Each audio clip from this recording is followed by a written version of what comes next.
wants Bill to host. It was anonymous, Bill. Eric, you're saying you want to host because you haven't done it in a while? I can't remember the last time I did. It doesn't matter. I don't care.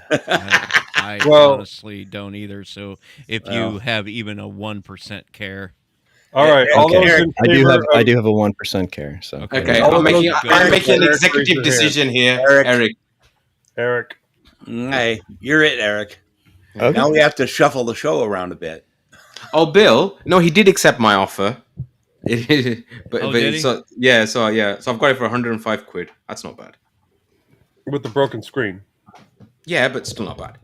Are you going to mail it to me to fix the screen, and then I'll pay me to mail it back? Postage will be $200 each way. Yeah, exactly. It'll be a bit more. Yeah, no, I think I'll figure it out myself. Anyway, should we do this Audacity business? Yes, Audacity. It'd be cheaper to pay me to fly out there. Everybody ready? Some people will do anything for a free holiday. I haven't heard a yes on this. Audacity. Because it's not yes yet. Oh. What, get a doctor to pay for my holiday? Hell yes. Mate, I can't pay for my own holidays. What are you on about? Don't worry, I can't either. This is quality. I've looked at my bank account. I've got $30 to last me until payday, which is this week. This is episode 440? Yeah. Correct. It's actually episode 440.5. Hey, boom, boom. Yeah. Actually, it's both. Yeah. It's quantum, baby. It's quantum. Schrodinger's mintCast. Schrodinger's mintCast. Oh, you. I can't say bastard on TV. Yes, I can. Well, you just did. Are you streaming? Is the stream up yet? Yes, I am. Yes, Bill, the stream is up, but we're not. We've got the title for the show already. It's a common problem as you get older. The title is, can I say that on TV? Though, yeah. Yeah, no, the first one is Schrodinger's mintCast, and the second, can I say that on TV? Done. So all right. Come on. Anyway, come on. Let's start. 3, all right. 2, 1. Record. Hold on. Crap. It didn't work. Stop. Edit. Undo. Record. It's one button. 3, 2. No, hold on. No, hold on. Okay. Now let's do it. 3, 2, 1. Record.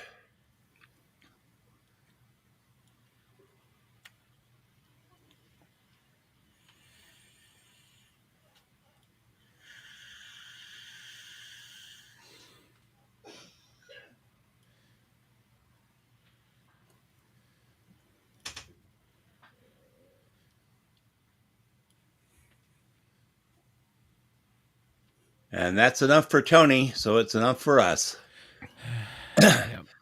Zeros. 3, 2, 1. 0. Well, Drop that 0 and get with these heroes. Take it away, Eric. Take it away. Oh, that's right. I'm hosting. Yeah, you're hosting.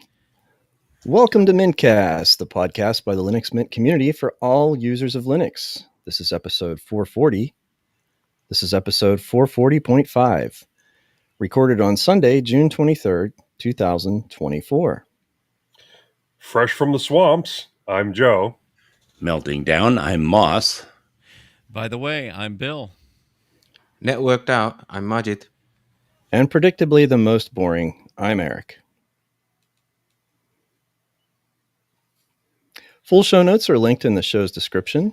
First up in the news, Mint 22 beta in testing, Cinnamon 6.2 desktop environment released, Linux new DRM panic, blue screen of death in action, Ubuntu is finally adding deb installer support to the App Center, Alma Linux comes to the Raspberry Pi 5, Proton goes non-profit, and light-based chips are coming. In security and privacy, nothing. It's all handled. No worries about that entire spectrum of computing. We're good. Then in our wonderings, Bill plays Pac-Man. Joe fixes more things. Moss sells cars. Majid is synologized. And I am in search of a new mesh Wi-Fi setup. In our innards section, we have a discussion about what distros we think are best for beginners. And finally, the feedback and a couple of suggestions. First up in the news, Bill. Mint 22 beta in testing. Oh, thank God. And this is from the Linux Mint community via Londoner. It's on its way. The first beta of Linux Mint 22, that is the Cinnamon edition, entered testing yesterday, that being Saturday, June 22nd. You can follow the progress on the community website, linked above. Also, watch the Linux Mint blog for an official announcement. And there was much rejoicing. Yay! And there was. Oh, it will be from me. I'll tell you what. More When on it's that out later. of beta, I'll wait to Well, rejoice till it's out. The second Well, I get a beta, I'm on it. Yeah, I mean, even I'm thinking about that, man. Even Yeah. just yeah, It's going to be a whole new ball game too when that comes out. So yeah, interesting. When So do is you it think mainly it's just the gonna be? kernel? well, it's That's going to like the big be deal? Pipewire. It's going to be Okay. yeah, the kernel Pipewire. There's going to be I don't know. We've been talking about changes and stuff to look forward to all this time, And as the next article says, there's a new Cinnamon. So why doesn't Majid say that? Ooh, go Ooh, for it, okay. Magic. you go for Yeah. it. All right. So Cinnamon 6.2 desktop environment released. So this is from 85, I should probably 95 Linux via Londoner. Cinnamon 6.2 desktop environment reached stable status on June 16th as the Linux Mint developers published the first tarball in the 6.2 series, which will be the default in the upcoming Linux Mint 22 Wilma release. 6.2 looks like a smaller release than 6, as it only introduces a few changes like greeter badges for Cinnamon sessions, the ability to show the search bar by default in the app chooser dialog, new screen lock delay options for 5 and 10 seconds, and improved support for Flatpak apps. This release also introduces a new X app called GNOME Online Accounts GTK for setting up all your online accounts rather than the GTK4 based GNOME Online Accounts app from GNOME 46. The GNOME Online Accounts GTK allows Cinnamon users to continue using the online accounts functionality. 6.2 also enables support for configuring bindings for spices, introduce the ability to display battery pending charge and discharge states in power management, as an interface for XDG portal requests, as a new action icon for the Mint X theme, and ports various components to Clutter animations. It also brings various fixes to improve support for NVIDIA users so that online accounts no longer breaks, as well as the power and sound applets, and removes the Adwaita and high contrast themes from the list of available themes, just as well because they're crap. Among other noteworthy changes, 6.2 updates the user applet to allow the displaying of profile pictures on the panel, improves the workspace switcher, adds shift plus click action settings to the corner bar applet, fixes the desktop peak function, and adds a science category to the menu. As mentioned before, 6.2 with the default desktop environment of the upcoming Linux Mint 22 distro, which is expected to see the light of day in the next coming months based on Ubuntu 24.04 operating system series and powered by Linux kernel 6.8. How do we try this out if Mint hasn't, is it in any other distros? Just try the beta. Okay. Just wondering because, obviously there is Ubuntu Cinnamon and there's a couple of other Cinnamon. Okay. And there's an You can Arch always has run Cinnamon. Arch. I was going to say, there's Arch. So I'm running Cinnamon on Arch as we speak. You run Arch, do Do you? you run Arch? Yeah. Let me. So I assume that I'm running Cinnamon 6.2. Let me do a quick check here. Never make an assumption, makes an ass out of you and me. Yeah. Cinnamon 6.2.0-1. And I wonder if that's why a couple of the applets aren't working, because that was really my only, and I'm going to get into this a little bit more later, but there's not a huge amount of difference that I can see visually. It seems a little snappier, but again, I don't know how much of that's to do with. Don't say snap. Well, I mean, visually it doesn't seem to be all that much different, but there are a couple of applets. One, in fact, that I use quite a bit for making the shows, and I'm a little irritated that I don't have, is not working. But other than that, it seems to be just more of the same with Cinnamon. Cinnamon has its likers and non-likers, and it's always worked fine for me. So more of that kind of improvement, I suppose. But yeah. Anyway, that's all I got to say about that. All right. Joe, looks like you're next. All right, Linux's new DRM Panic blue screen of death in action. This is from Phoronix via Londoner. After being talked about for years of DRM panic handling and coming with a blue screen of death solution for DRM KMS drivers, Linux 6.10 is introducing a new DRM panic handler infrastructure for being able to display a message when a panic occurs. This is especially important for those building a kernel without VTFBcon support, where otherwise viewing the kernel panic message isn't otherwise available. With Linux 6.10, the initial DRM panic code has landed, as well as wiring up the DRM KMS driver support for the simple DRM MGAG200 IMX and AST drivers.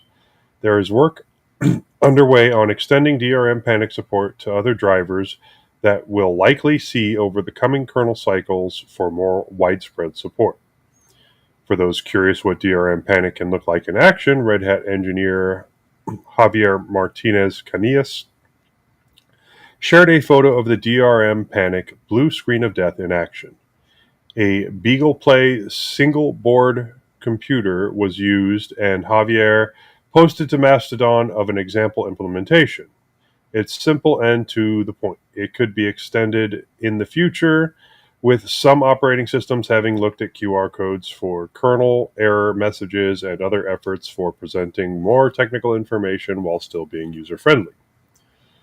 On Linux 610 Plus, with platforms having the DRM panic driver support, this blue screen of death functionality can be tested via a route such as echo C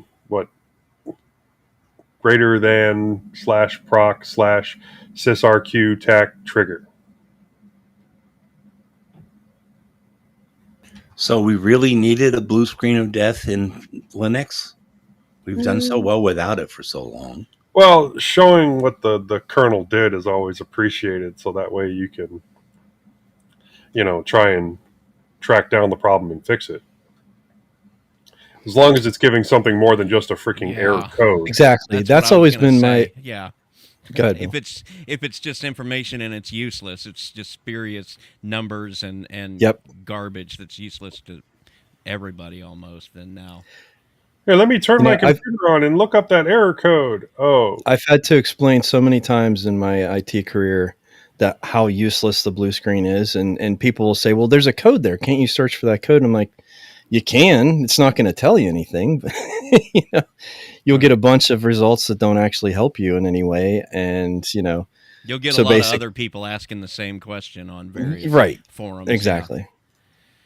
So if this is an improvement on that and it actually shows you something actionable, then hey, I like it.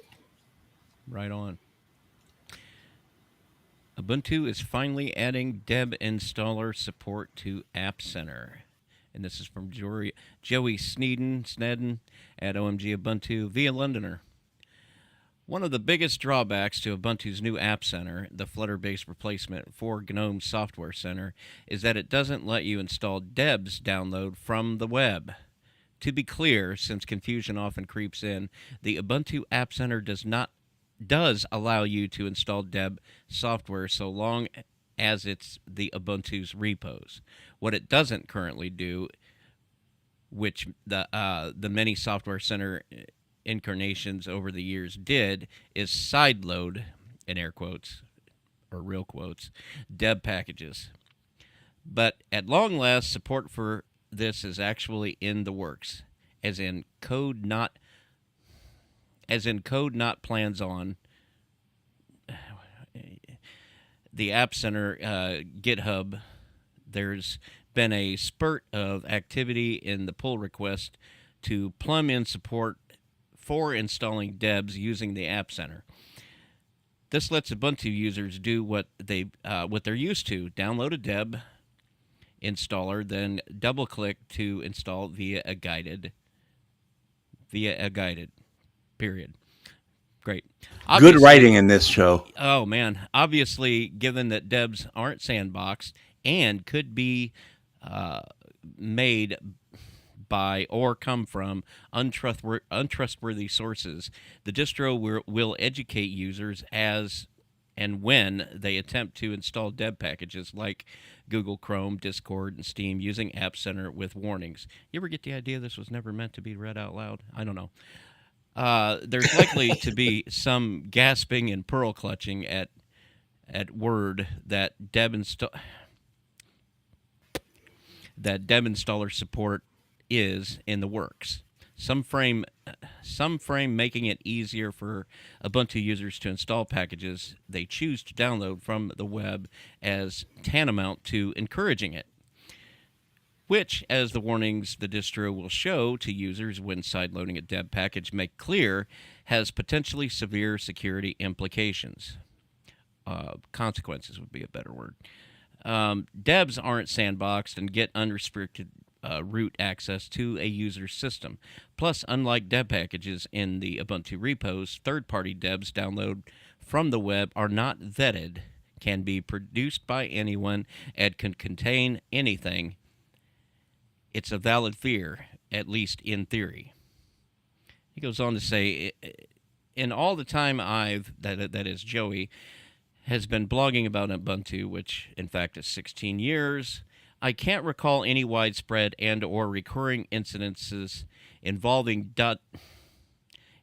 dodgy debs stuffed with malware, masquerading as other apps. It can be done, but generally hasn't. Why? Speaking from experience, making a valid deb package isn't a low-effort task. It takes time. Even then, making the deb is one thing. Getting people to discover and install it harder than uploading to a store that surfaces and suggests it to users on your behalf. Anyway, in 2024, the vast majority of third-party deb installers, which Ubuntu users download from the web, aren't cribbed from backwater channels, forums, dodgy repos, or obscure websites. Most Ubuntu users just want to install a deb from a company, developer, or service they feel they can trust, like Google, Discord, Steam, Zoom, Microsoft, Proton, etc. Everything else these days that tends to come from the Ubuntu repos, the Canonical Snap Store, FlatHub, Nix, and other more modern software mechanisms which have security safeguards. Those of us who already know how to install debs through other means, such as the CLI, etc., don't need this. And few may argue that gatekeeping the secret of sideloading is a security boon, but I disagree. I don't see how re-implementing support for third-party deb installs using a GUI, a feature Ubuntu has had since 2004, will somehow ignite an arms race in deb packaged malware that has, in 20 years to date, failed to materialize. So in all, I welcome this, and the good news is that because App Center is a snap, this feature will be available to users in Ubuntu 24.04 LTS, not just those who install or upgrade to Ubuntu 24.10 later this year. And you know, I've never expected the App Center to install my debs for me. I usually use something like GDebi or something like that, or even the command line tool. Well, right, but if you have GW installed, you expect to be able to download the thing and just double-click the package, and GW will launch. Ubuntu has been stunting that for years.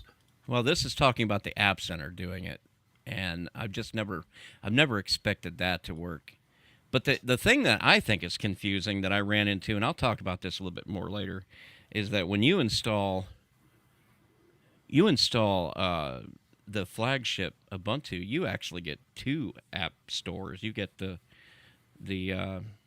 GNOME one that just comes on every distro that sports a GTK desktop, and then you also get their Flutter-based thing, which kind of is confusing in a way, because that GNOME thing has always worked and still works for installing the debs, and it's just I've used that GNOME thing to install Debs and Flatpaks. I mean, there's an app which is actually in the App Center called GW Package Installer. Yeah, that's what So I it's, was talking about. And that's yeah, the yeah, yeah. one I Sorry, so I normally missed. use. Yeah, so I mean, I think this was a bug, not a feature, personally. That when they were making the new App Center and making that, they didn't, this wasn't something that was on their radar. Rather than they were specifically trying to dissuade you. I mean, I don't know. I mean, I remember Popey was on a couple of weeks ago and he was like saying, well, look, if you were making something, out de novo, then you probably wouldn't want people to be able to install random debs, like just like you don't want people to install random exe files on Windows. So maybe they did think about trying to kind of push that into the background, but I do think it was generally just a bug rather than a feature. I don't know, I might be wrong. This culture of keeping us from certain tools like the Grub Customizer and then the Deb installer and that here lately seems to be kind of strange to be popping up in the last few years. I mean, I suppose because there's one company that has made a massive amount of money on limiting what kind of things it allows you to do, Yeah. which is Apple. I mean, I don't know if anybody saw the WWDC thing where they showed, oh, you can actually put your app icons on different places on the home screen, and I'm like, seriously, this is you've got whatever his name up to come on talk about it. But anyway, I'm going off into the weeds. Going off into the weeds. So as Bill mentioned, Grub Customizer back in 2004, you really could mess up your grub with it, but it's gotten significantly better over the years, and it's something I use on a regular basis these days. Yeah, I've never had a problem with it. I mean, I think it's a balance, isn't it? You do have to, and I suppose that's the beauty of open source. You have the choice. If you want to have a distro with which you can fiddle every single thing, you can do that. If you want to have something that maybe you want to give to a new user, like we're going to be talking about in the innards, you might want something a little bit not locked down, but a bit more closed. So I think as long as people are transparent and open about these things, I think it's one of the advantages of open source. We don't have to, you don't like it, you can go somewhere else. There's millions of other distros, or there's ways of making the thing work. Or there's ways of making the thing work. work. In the time to learn how to make it work and put the necessary things in place yourself. Then there's no real limitations put in place, like the whole Snap thing with Mint. There's no reason why you can't go in there and take the block off and then install the stuff. So yeah. Okay, speaking of millions of other distros, Alma Linux OS now officially supports the Raspberry Pi 5 computer. From Linux Today, it's been a long time coming and it's also been challenging for the devs, but Raspberry Pi 5 support is finally here for both Alma Linux OS 9.4 and Alma Linux OS 8.10 releases, featuring the GNOME desktop environment as the default graphical interface. And that's all she wrote. Hey, short and sweet. Thank you. All right. Oh, you are sweet, Moss. That's exactly what All right. So introducing a new RISC-V mainboard from Deep Computing, now on Framework. And this is from the Framework blog. Framework shared a preview of a Framework Laptop 13 mainboard with a new CPU architecture today. The team at Deep Computing has built the first ever partner-developed mainboard, and it uses a RISC-V processor. It's so hard not to say RISC-V. This is a huge milestone for both expanding the breadth of the Framework ecosystem and for making RISC-V more accessible than ever. They designed the Framework laptop to enable deep flexibility and personalization, and now that extends all the way to the processor architecture selection. Deep Computing is demoing an early prototype of this mainboard in a Framework Laptop 13 at the RISC-V Summit Europe next. What? Nice word there. FIAC? I'm going to say that's. I'm going to start over that sentence. And we did a search and replace from we to they, and so that is next week. Oh, oops. Okay. Well, that was maybe you want to do whole word We're next doing time. Great. We're doing great. Yeah. All right. Guess I'm it going to ain't start just that me. sentence over. Sorry, Bill. All right. And if you are checking, it's like 22 minutes in the recording. Okay. All right. Deep computing. I can't guarantee, by the way, that I'm going to get this taken out. Oh, come on Oh, now. that's brilliant. That's brilliant. This is what makes the show, man. This is why people listen. I You reckon people I listen do to what I this? can, but I I can't work like this. I'm a professional. Can't work with these amateurs. Because if I went hacking up all my reading mistakes, God, there wouldn't be anything left. You're right. It is endearing. Okay, fine.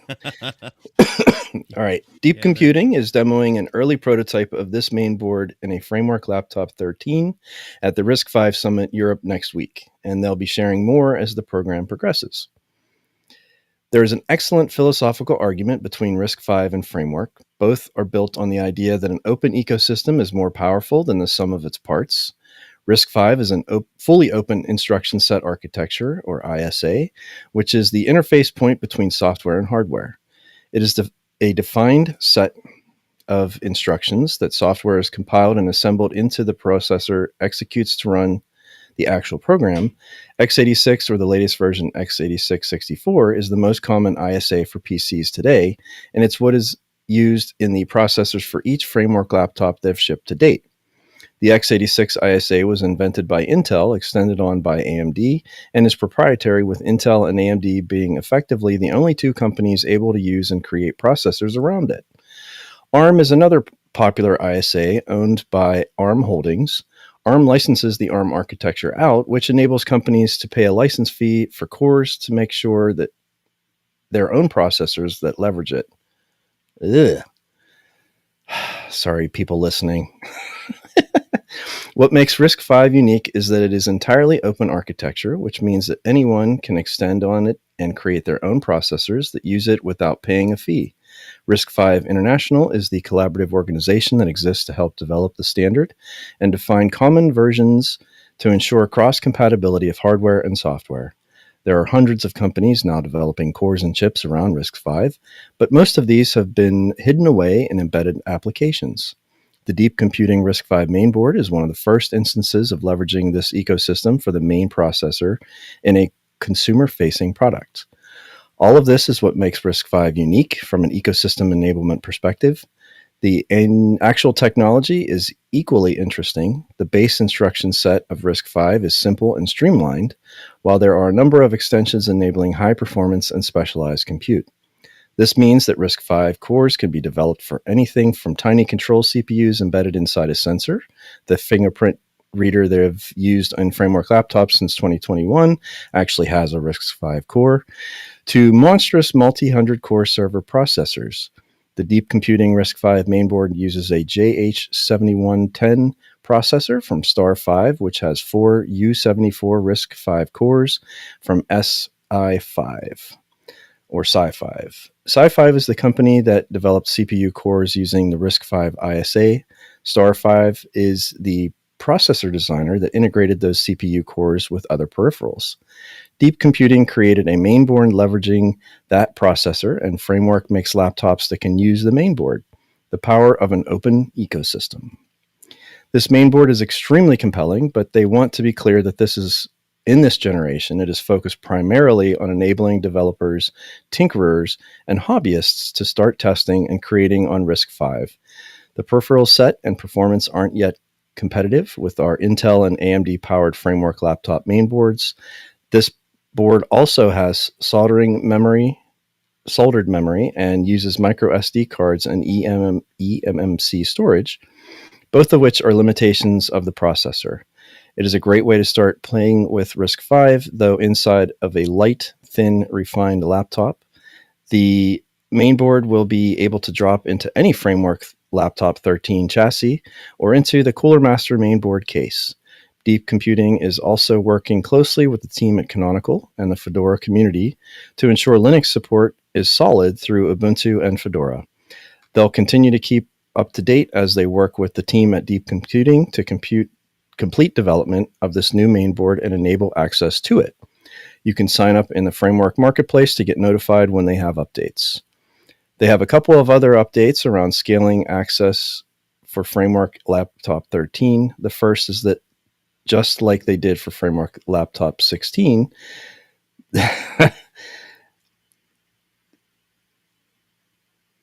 last week, thank you. Today, they're sharing open source CAD for the Framework Laptop 13 shell, enabling development of skins, cases, and accessories. The second is that they now have Framework Laptop 13 factory second systems available with British, English, and German keyboards, making entering the ecosystem more affordable than ever. They're eager to continue growing a new consumer electronics industry that is grounded in open access, repairability, and customization at every level. And since I'm a cheapo, knowing that they have seconds is even more appealing now. I'll have to keep an eye on that.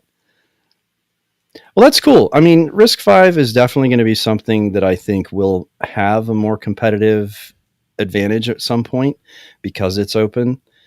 I mean, I guess you can argue that having a more focused and sort of corporate controlled product means that you might have a more streamlined and faster sort of rollout of something. And this is definitely sort of one of those early products that they just expect people to start playing with and getting some idea of what can be done. It's not going to be hugely powerful, like they're saying. The storage isn't great. The memory is soldered onto the board.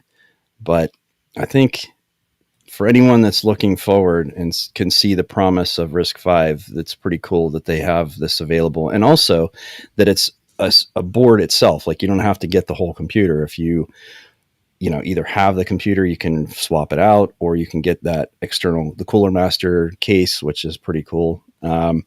Yeah, this is neat. I have a lot of respect from Framework.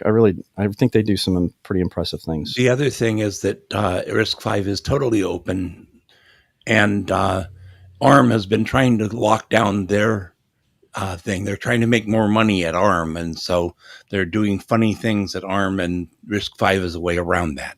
I think it's important to understand that, and you're right.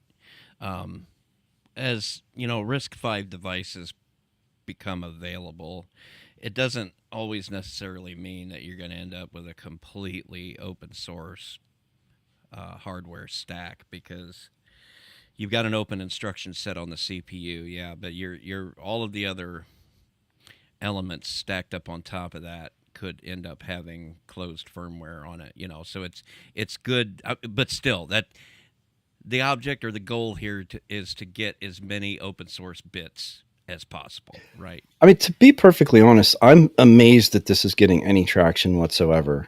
Because I'm with you, yeah. The cost involved with this type of technology, dyes and all of the stuff to create the chips. I mean, you're not talking about like startup level stuff. This is big business, Yeah. So, but there must be a reason for it. There must be a need for it, a demand for it. Otherwise, you wouldn't have this much, like you say, because a lot of times you do have to have that commercial imperative out there to make innovation happen in the right direction, which in this case is working in our favor, I think, or in the favor. Wasn't there just another system that was released with RISC-V? I thought I heard a story that there was another, but it's a full system, like a full laptop. Yeah, they were talking about it on Late Night Linux, I think. Yeah, what was it? A laptop, actually, that's being made available, but it's got half the power. I haven't read into it, but from what they seemed to indicate, it had half the power of a Raspberry Pi, which they only wanted like 300 and some quid for it. So yeah. Well, it's just interesting to see that there are now. I mean, it's just starting to get into like the hobbyist and tinkerer realm instead of just like labs, computer labs and stuff like that. So, yeah. At affordable prices too, to where normal people can get their hands on them. Yeah. So. All right, Majid. Okay, then. So Proton is going non-profit. So this is from TechRadar. Proton, the company behind one of the best password managers and best VPN products around, and Mail and Drive, has announced that it will be going non-profit. The Proton project is famously open source across all of its solutions, including Proton VPN and Proton Mail. This switch will continue to ensure Proton products are built in the interest of the community they serve by adopting the Swiss non-profit structure that blocks hostile takeovers and sets a legal precedent for trustees to run the company in line with Proton's original mission. Interestingly, the basis for Proton's non-profit structure relies on the beating heart of the business, Proton AG, to remain operating in a for-profit structure under the watchful eyes of a non-profit foundation, which will be the primary shareholder, protecting the business from hostile takeovers and pressure from investors. In the letter announcing the new model, Proton founder Andy Yen highlighted that this structure would offer the best of both worlds, stating that the for-profit corporation is not prevented from issuing stock options to attract and incentivize the best talent in tech, nor would it even prevent the corporation from raising capital on public markets if additional resources are required to win the fight for the future of the internet. However, the foundation's control would always require the company to act in a way that does not jeopardize Proton's original mission, and Proton's financial success is directly committed to the public good. In this way, we seek to preserve not only Proton values, but also our culture of innovation, entrepreneurship, and ambition, and our relentless competitive spirit, Yen said. The announcement comes on the 10th year anniversary since Proton started its journey with the crowdfunding of Proton Mail in 2014. So this is good news. It's an interesting model. Interestingly, it's the same model that OpenAI has, where you have OpenAI, the for-profit bit, and then you have OpenAI Foundation. I'm just saying that as it's probably a coincidence. Maybe it is, maybe it isn't. And the reason that I want it worked, we're for it. Yeah, I mean, the reason I put this in here is because I think that Proton is the best suite of applications we probably have open source, which has the the mail, the VPN, the drive, etc., etc. Calendar. Calendar. Can't Yeah, forget calendar. I mean, you could. And they just 2 weeks ago we announced that they bought Standard Notes and are going to be including that in there. Yep. So yeah, I think this is good news, and it ties into my innards a little bit later on. So you can wait for that. Anyway, Moss, your turn. Okay. Light-based chips could help slake AI's ever-growing thirst for energy. From Wired, Moore's law is already pretty fast. It holds that computer chips pack in twice as many transistors every 2 years or so, producing major jumps in speed and efficiency.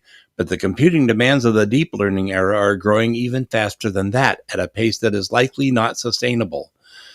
The International Energy Agency predicts that artificial intelligence will consume 10 times as much power in 2026 as it did in 2023, and that data centers in that year will use as much energy as Japan.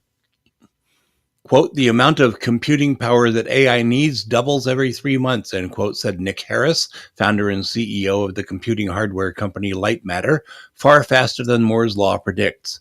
Quote, it's going to break companies and economies, end quote. One of the most promising ways forward involves processing information not with trusty electrons, which have been dominating computing for over 50 years, but instead using the flow of photons, minuscule packets of light. Recent results suggest that for certain computational tasks fundamental to modern artificial intelligence, light-based optical computers may offer an advantage. The development of optical computing is paving the way for breakthroughs in fields that demand high-speed and high-efficiency processing, such as artificial intelligence, says the University of Cambridge physicist Natalia Berloff. The article continues in length at the link. There were like 20 more paragraphs, and we didn't need it. Well, this is neat. I know. Quantum computing? Well, I don't think it's really viable at this point, especially by 2026. So maybe this is something that can step in more quickly. I mean, I've heard of this, but you quantum computing, we get quantum. So I just didn't know that it was actually something that was, I guess, this close. So it's good because I think that the idea that the energy demand of developing and using, large language model AI technology is going to use as much power as the entire nation of Japan is a little ridiculous. I think the choice would either be to optimize what you're doing, or I guess turn it off. Well, like in this case, they're just like, well, we can't stop doing it, so we're just going to have to find new ways to, use less energy, which I think is a good thing. But All of this going along with global warming and the fact that we need to use more renewable resources, and we're not developing the renewable resources at a reasonable rate. yeah, But they're No, going to we're require not us to doing it use at them all. fossil fuels because we need them for our AI. yeah, it all seems to be in conflict with what I think a lot of the people in the world, view as like a path forward. Like this, this seems to be pretty contrary to, you're right, environmental concerns, economical concerns. Like, how can you possibly pay for that amount of computing? I don't know. With bitcoins that also use a lot of energy. Yes, that Yeah, is it's true. interesting you bring that up because that's always been our argument against Bitcoin is that it requires so much resources in terms of constant compute going on to manage all this, and then now all of this. But it's all fine and good until somebody figures out a way to make money, and then that's AI is and always will be a marketing term more than a technology. Yeah. In my opinion, it's in terms of the technology, it's just an iteration on something that already exists. But we needed something to bring to the marketplace because everything else was just so niche and and not really moving all that fast. And Well, you know what? Someday the marketing world can look back and see what a great success this has been in terms of just generalized getting a message out there to non-technical people, to everybody, like, I ooh, know. AI, So But do you think people are interpreting it that way though? That's the thing that is so interesting to me. That as ridiculous as this is playing out, nobody seems to care. Nobody I besides us, I'm not so sure about that. I think it hasn't caught the public's imagination in the same way. I don't. I agree that people aren't kind of going, "Wow, isn't this fantastic?" It is a kind of forced hype, which we've had over the last 10 years on other things. So, in a yeah. sense, so I just think people just aren't enthused by it, rather well, than a or case of being apathetic. are they also used to like things being not quite what they're cracked up to be to the point where all of the Yeah, ridiculous. Well, but enshittification is a thing. Enshittification is a thing. Yeah, it is. well, but a lot of people You also too. have to consider that the AI is being trained off of copyrighted materials, and they're not doing anything about that. So, Well, we'll see about that. I think there's going to be some legal precedents set, and then there's going to be some backlash for that decision. after the barn door is closed, right? Oh yeah. Well, you know what? There's that old adage: it's easier to ask for forgiveness than permission, and I think that's what they Boy, decided they've to do. operated under that Yeah. idiom right there. Yeah. Yep. All right. So, in security and privacy, as I mentioned, there is no security and privacy. So we'll be moving on to our There never was. in our biweekly wonderings. First up, we have Bill. Yeah. All right. So this week has once again found me distro hopping, which um I'm kind of the sysadmin for a podcast on distro hopping, but I'm really not a huge fan of the practice. Probably just because I don't have the time. But the entire reason I felt the need to temporarily suspend my use of Mint, at least on this main machine here, is so that I could take full advantage of the in-tree support for Focusrite Scarlett devices, starting with Linux kernel version 6.8. Currently, Mint only supports up to version 6.5. As I've stated before, support is possible if you're willing to reinstall the kernel module manually every time they push a kernel patch to 6.5, which is a non-zero recurrence in the Mint world. I also wanted to take advantage of Pipewire, which also isn't fully supported in Mint 21. Okay, so my first attempt was to switch to the new LTS of Ubuntu Cinnamon. I imagined I could just kind of skate by with that, and the changes wouldn't be noticeable because, well, it's Cinnamon. I wanted to keep the same sort of desktop workflow so that I could just do the work I need to get done with the least friction. What I found was that once I replaced the things that came native with Ubuntu with tools I'm comfortable using in Mint, Ubuntu would just crash and or throw up unhelpful error messages asking me whether or not I wanted to report the problem to Canonical. I thought this was perhaps the fault of the cinnamon flavor of Ubuntu, so I opted to try the flagship version of the widely used distro. And again, after replacing the Ubuntu dock on the left side with dashed dock and replacing some of the default apps with ones I was comfortable with, I again got the same errors and dialogues wanting me to report to Canonical. And this was like an every time I would start the machine occurrence. And I couldn't make heads or tails of any of these errors. Kind of like what we were talking about earlier with the blue screen of death. Okay, so for example, both Ubuntu and Ubuntu Cinnamon by default use gedit as the default text editor. Being a Mint user, I'm more happy using Xed. Currently, the only way to get Xed on other distros is to download the tarball from other Debian-based distros, is to download the tarball from GitHub. Now, to be fair, inside the tarball is a .deb to install it with, so it's not like you have to go and compile the whole thing and install from source and that, but it's not a self-updating thing by any means. You just install the deb, and you still kind of have to keep an eye on it to if there's ever any updates, go ahead and do that yourself. Now, I suppose I understand why it doesn't appear in the Debian repos, given the difference in release cadence between Debian itself and Mint. It's just it's unfortunate you have to jump through hoops like that in order to get Mint tools on other distros, because they, a lot of them are a little more useful for people that are used to using Mint. Of course, I'm sure the answer to that is just, well, then use Mint. I was ready to throw in the towel when, I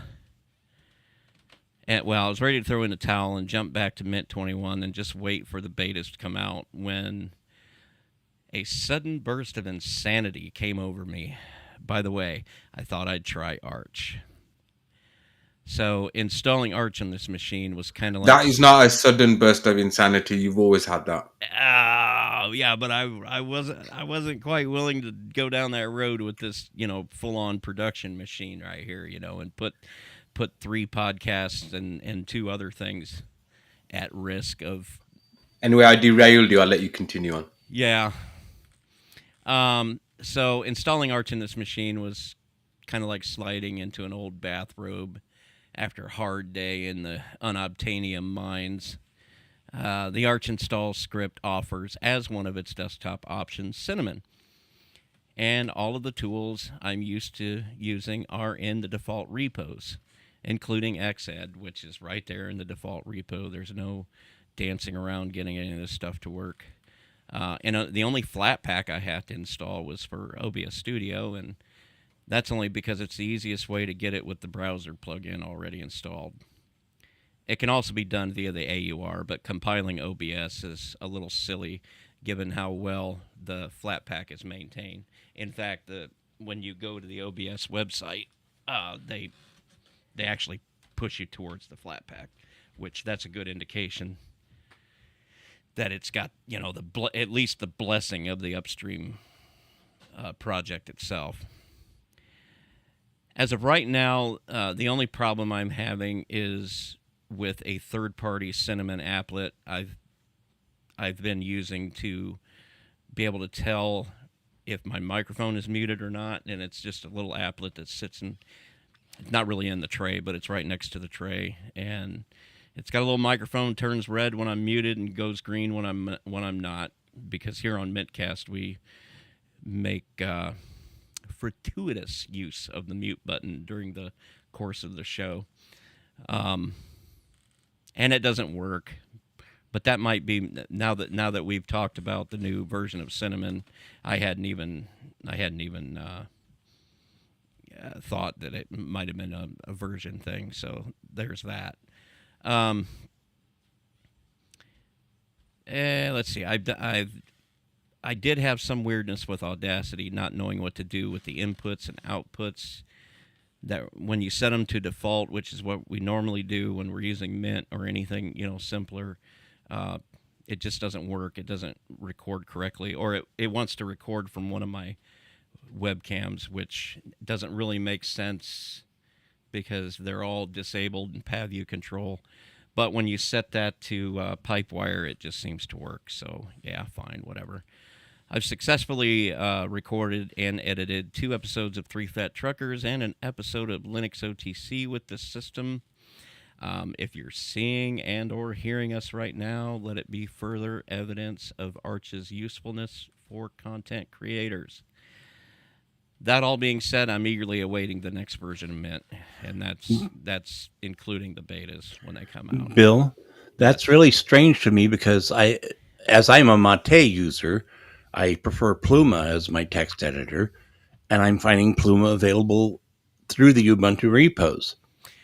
I wonder if the Xed thing, that's considered one of the X apps, right? That's a Linux Mint thing, and I think Pluma is a little bit more wide-reaching in terms of, because it shows up everywhere that Mate does, right? And you install, like I said, you install Cinnamon on Ubuntu and you get gedit, which is fine for a lot of people, but I'm just comfortable using Xed. So, I mean, yeah, it is what it is.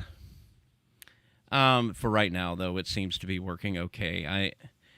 There is a simplicity when you're used to using Arch. You have to be used to using it. You have to be used to doing updates over with the command line, and they are every day. You'll get as many updates every day using Arch as you will in 2 weeks of using anything else. That's just the reality of it. And there's good and bad that goes along with that. So yeah.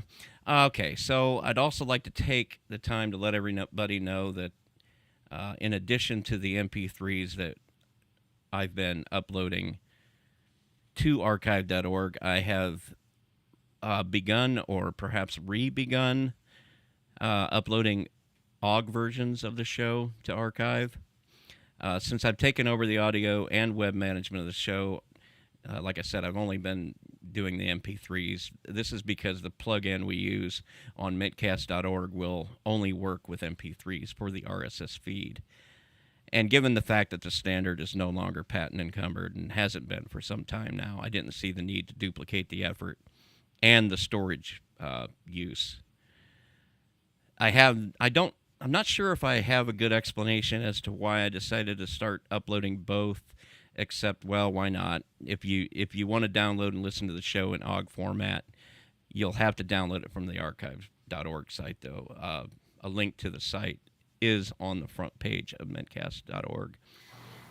It's not a lot of extra effort, really. It's just, you just have to export the whole thing twice, and it's not a big deal. And I thought, well, if there is anybody that still feels the way we once did about that, then now you have that option. But like I said, you'll have to go and get it yourself. Now, the one benefit to that, though, is that occasionally, if you're the kind of person that's watching the archive.org site, or if you got some kind of weird script that's scraping the site for the downloads, you will occasionally get the show early, because there's no way that I've been able to see to schedule the releases of everything that's on archive.org that if I schedule it, that's all through the website, and that's how the RSS feed handles the release of the show.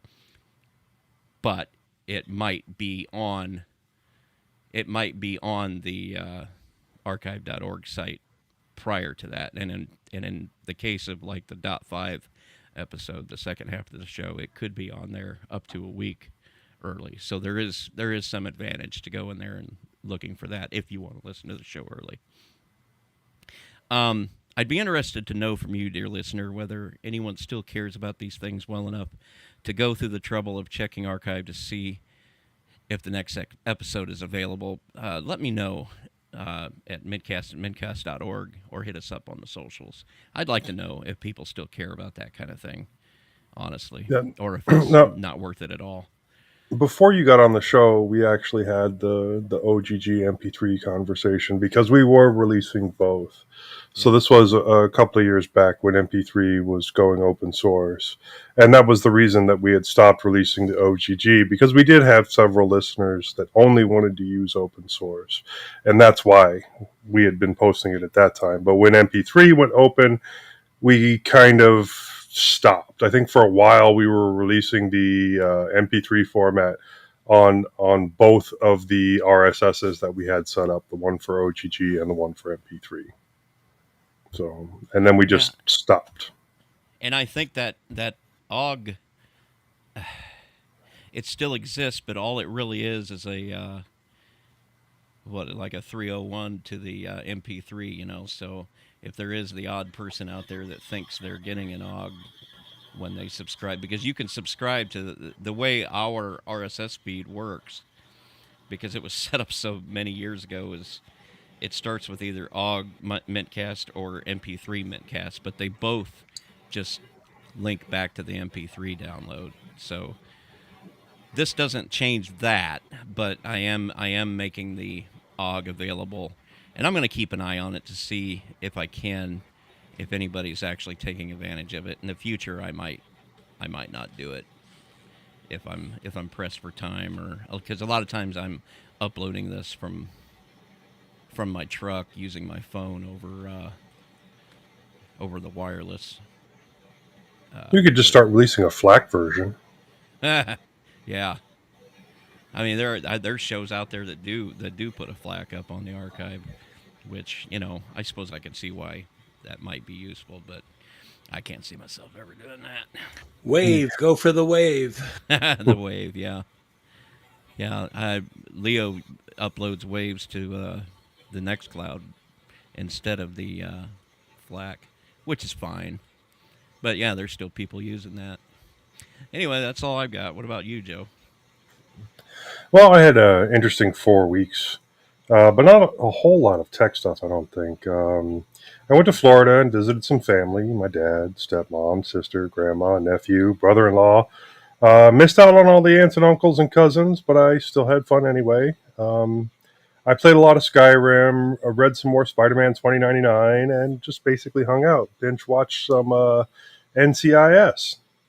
I did also end up helping out with fixing a couple of computers. My stepmom needed a keyboard replaced on her laptop for the church, which had a couple of broken keys. I don't remember the exact model off the top of my head, but it was not a simple matter. At least not as simple as, some of the others that I've done in the past. Basically, I had to remove the entire casing, the motherboard, the daughter boards, the battery, everything that was in the lower chassis, and disconnect it from the screen and everything, and move it to the new chassis that contained the replacement keyboard. So much more tedious than anything else. It wasn't exactly difficult, but it was not simple. I can kind of see the appeal on that because, I've also had keyboard replacements where I had to go in and pop the plastic tabs, and then it doesn't quite sit right again afterwards when you push it back into place. But still, kind of annoying. Beyond that, I had to figure out how to make a desktop icon for Windows Store applications in Windows 11. I don't know why they made it, more difficult to put things on your desktop, but it was a bit of a process just to get something from the store onto the desktop. Usually on these trips, I do a pretty nice setup for remote networking that allows me to provide secure mobile Wi-Fi to my kids. But in thinking about it this time, they were all going to have their phones on them anyway and would not need it. So I left my portable router at home and just used my wire guard on my cell phone for the setup for myself. And that worked really well. Speaking of, well, it worked really well most of the time. Speaking of, while I was in Florida, Texas had a bunch of storms and the power went out at my house. Down goes my server, down goes my wire guard. Thankfully, my eldest child had stayed at home for this trip. I was able to have her turn on my server, but she was unable to get the Bricks mini computer that I use to turn on due to a power strip issue. Thankfully, I'm paranoid and had a bit of a redundancy set up that I never turned off the Pi 0W that was running Pi-hole and WireGuard. This got me access to my router at home and allowed me to reset my DNS server, allowing my home network to work again. In accessing my router, I found out some functionality had been added in one of the updates that I had not paid any attention to. I can now do WireGuard directly on the router. Well, I set it up, but at first it would not work, and for a very dumb reason. The stock port for WireGuard was still set up for my Pi 0. No longer. So a quick switch of the port and an update of the config, and I'm off to the races. I also think it will be even faster than the mini computer that I was using before and still am as a backup. Plus, more redundancy. I think I could probably get rid of the others and use something like AdGuard DNS instead of Pi-hole if I really wanted to, just, pare down the electronics that I'm using at home, and it would still work relatively well enough. But I like having multiple redundancies. Did I say not a lot of tech stuff? Okay, maybe I fibbed a little bit. I picked up a version, the full version of Ghost Runner instead of just the demo that I had previously, because it was on sale for like less than $10. It is difficult. Either that or I'm just, really old. But I'm still enjoying it on the deck. I think I have gotten about a third of the way through the game, and I have died so many times. I'll probably go back to it on occasion, but I don't think I'm going to dedicate much more time to it. If you don't know what Ghost Runner is, it's a first-person platformer, kind of cyberpunk meets ninja.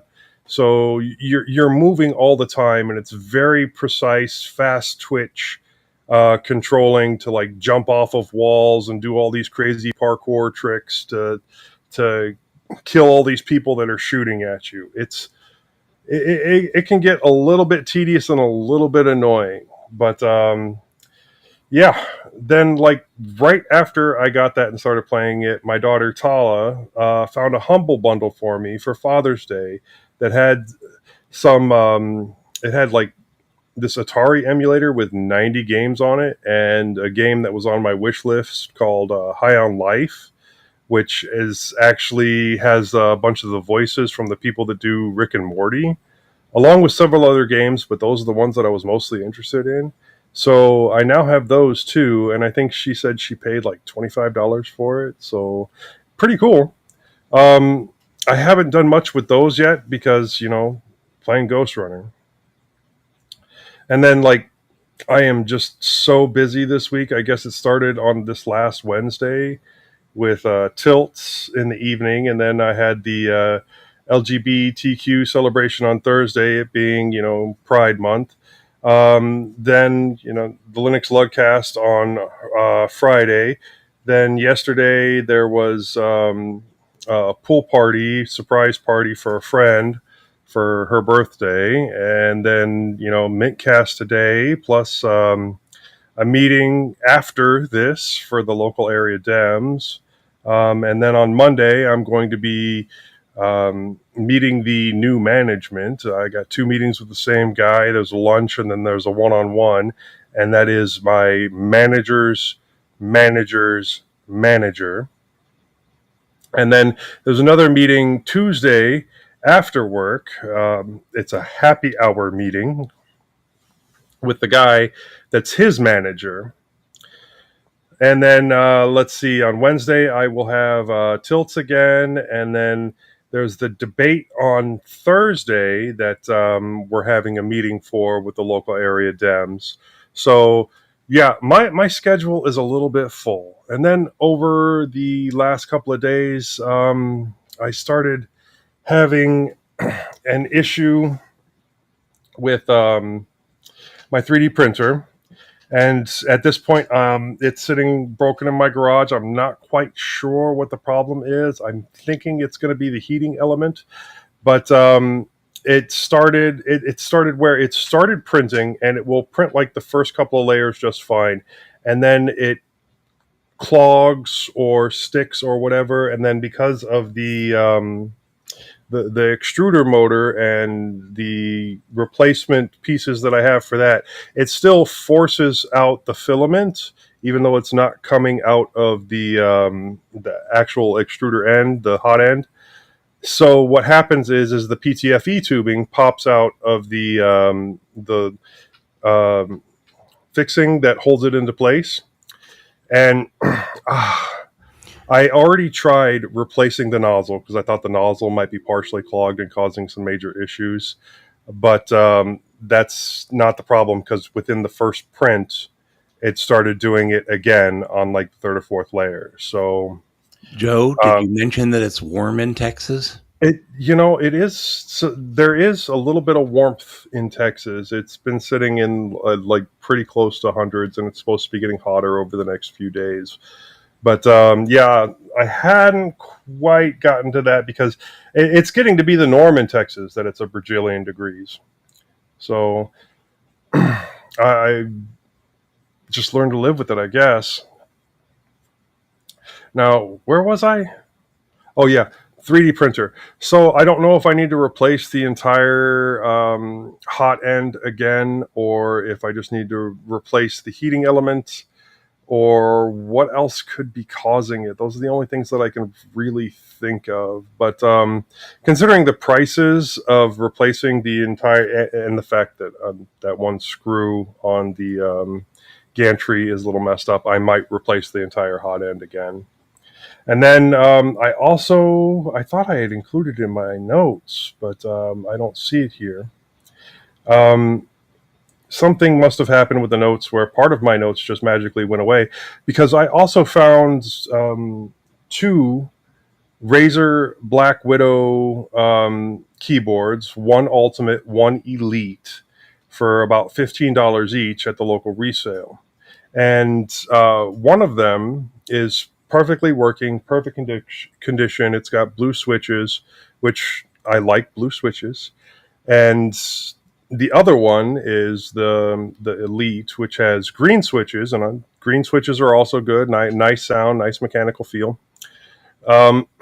And it was actually the only issue with that one was the stabilizer for the keyboard was missing one of the pieces that held it to the spacebar. So I was able to 3D print that before my 3D printer started doing its Phoenix impression again, and get that put into place, and it is working perfectly now.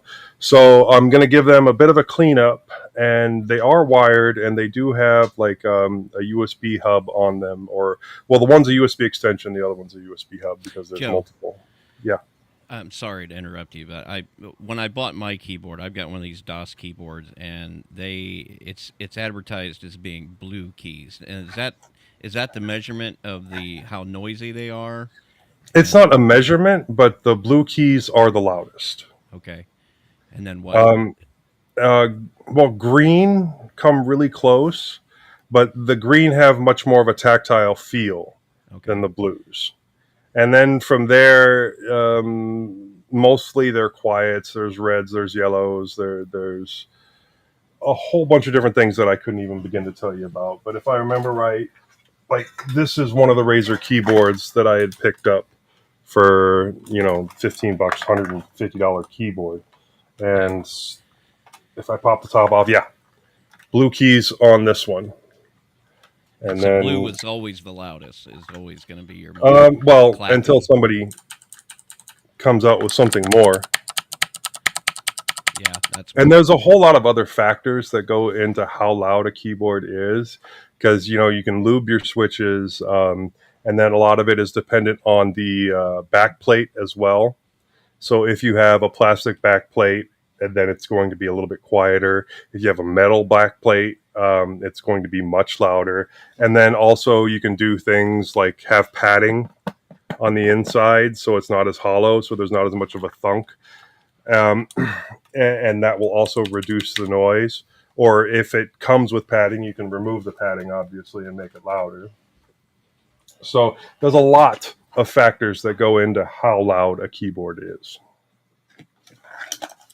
But yeah.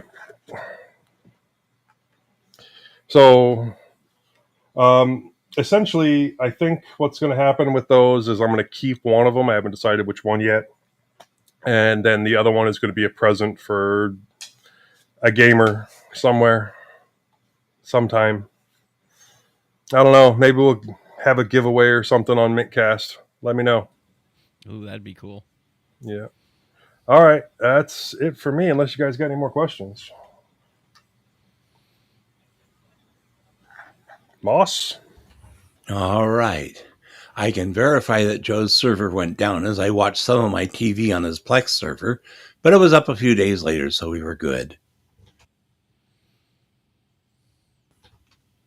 I almost completely forgot about this show. I've been busy shuffling cars, insurance, finances, and my wife's birthday.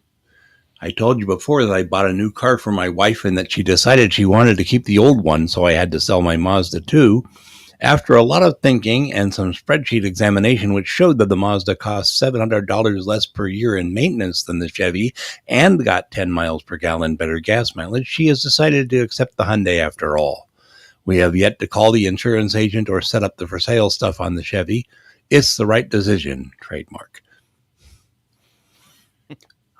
I was showing off my new USB port manager to the guys on the last Streamcast, which has on-off buttons for each port. It is helping cut energy costs around here, including the energy to power the USB port manager itself. When all the buttons are off, there's no energy drawn. I got to view my concert over Memorial Day, and it's pretty good. It will be up on the Baldicon website until July 15th, and then I can post it to my YouTube channel. I've also made one sale, better than zero, of one of my concert CDs from a previous Festival of the Living Rooms. Life with only one laptop is a lot easier. I'm sure Robert Wiley has already put the T540p to much good use on the Bodhi Linux project. My T580 is enough for me. I've used the PineTab 2 a few times in the past 2 weeks. It may not be the fastest tablet out there, but I'm glad I have it.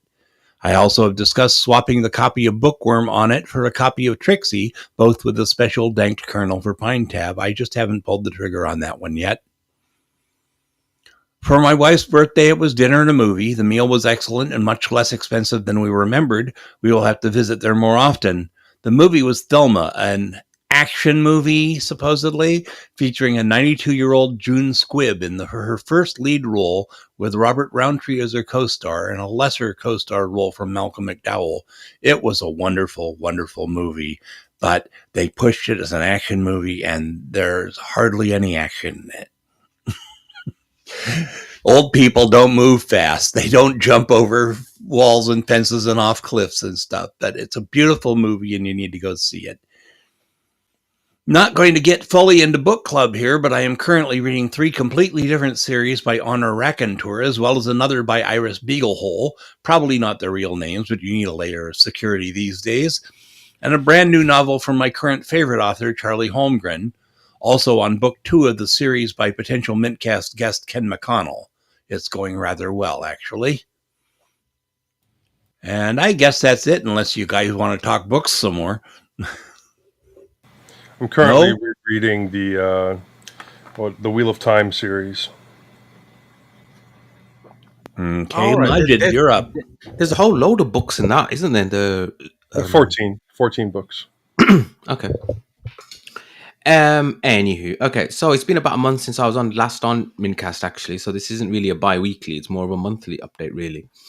On the Linux front, I lost patience with Endeavour OS, as I think I mentioned last time. I can't remember if I did.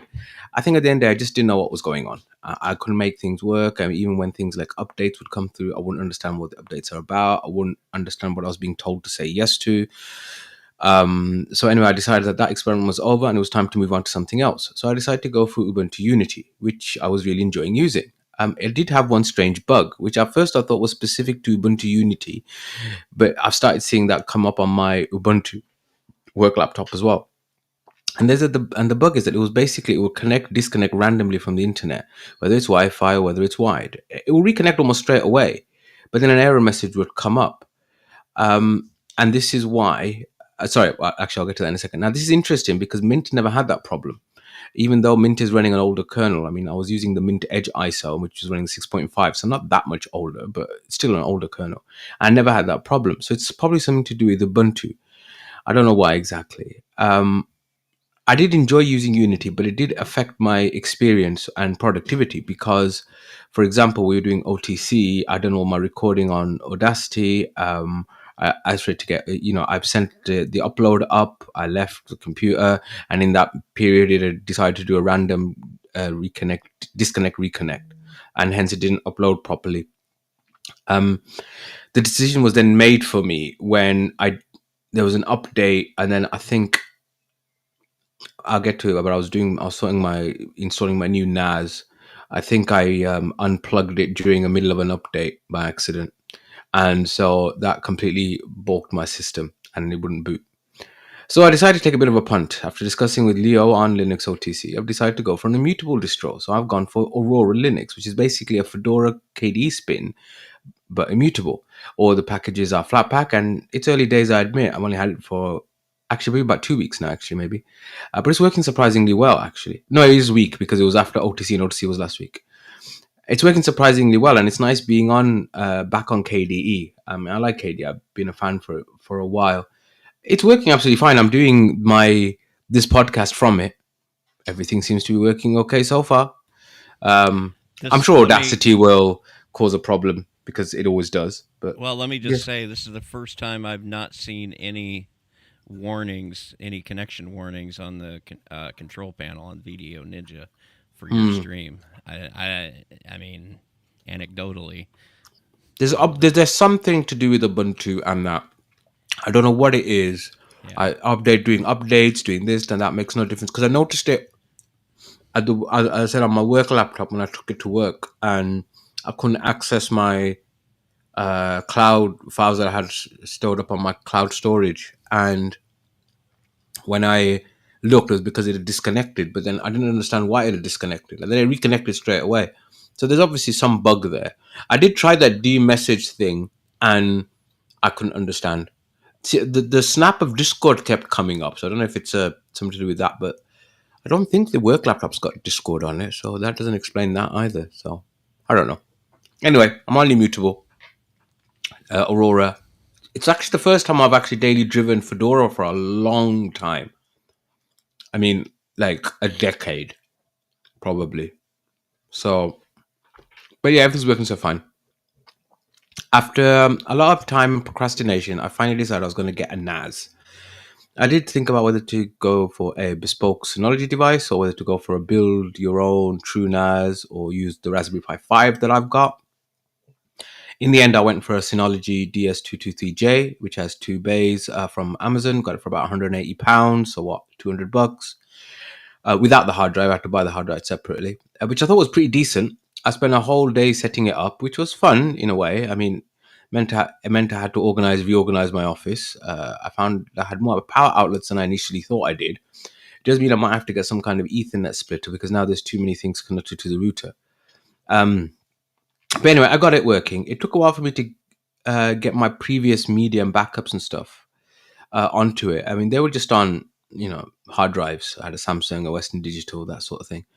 And it took a while for it to transfer onto the NAS. And the software is basically a web-based interface. You connect to, you sign in, it's a Synology thing. I think actually, it's the end of the day, it's because the NAS is spinning Rust, isn't it? I mean, I've got a 4 terabyte Seagate Iron Wolf drive in there. So maybe it just takes time to transfer 1.5 terabytes worth of media and music and documents and stuff like that. Anyway, it's done now. I do need to organize it properly. I need to set up a Plex server on it. I have managed to get a network share type thing going so I can access stuff from other devices when I'm home on my own network. It's very much a work in progress. Still got a lot to learn about networking and stuff like that. It's a new world for me. And, I'm a bit of a noob. I just have to get my head around a lot of this stuff. I'm still kind of stuck in the old workflow of backup state, on a USB somewhere, a drive. So I've got to I've never really used network drives before, ever. So, Samba, stuff like that, all of that is pretty new for me. And I said, I know that makes me sound like a right noob, but as I said, it's just something new for me. It was Eid last week, so Eid Mubarak to anybody who was celebrating. I decided to give the OnePlus pad that I had as a gift to a nephew of mine, and he's very happy with it. He's got a OnePlus phone as well. If I remember correctly, it's a Nord 3, so it syncs with that quite well. Me being me, obviously, I saw a relatively cheap deal on a Galaxy S9 FE tablet, which I got off eBay. The reason I bought this, apart from the fact that I seem to have an allergy to my own money, is that I use it for our simulation sessions. So, for example, this Thursday we just gone, we had a pediatric simulation day. You'd have a monitor and a mannequin, and okay, so this is what's happening with the child. This is what's happening. Oh, look, the heart rate's gone up. Oh, look, the heart rate's gone down. We do have proper sim kit, but it's at a premium. Everybody wants it, and it's kind of often it's fixed in a specific place. And if you want to have your teaching session somewhere else, you can't necessarily take it with you, or it's a big hassle to do that. So what I actually found was there's a couple of apps which simulate a monitor, and you can mirror it, and you can control it from your phone, and you can have the Android app on the tablet, and then you have it next to the mannequin of the child, and then it will do all the observations that you're looking for, and it worked really quite well in that context. Actually, I mean, it's not going to win any prizes for being the best tablet in the world, but it's good. It does what it's supposed to. Everything that it says on the tin. I've been traveling a bit. Went down to London for the Royal College of Anaesthetists tutor meeting, so there was a different type of networking done there.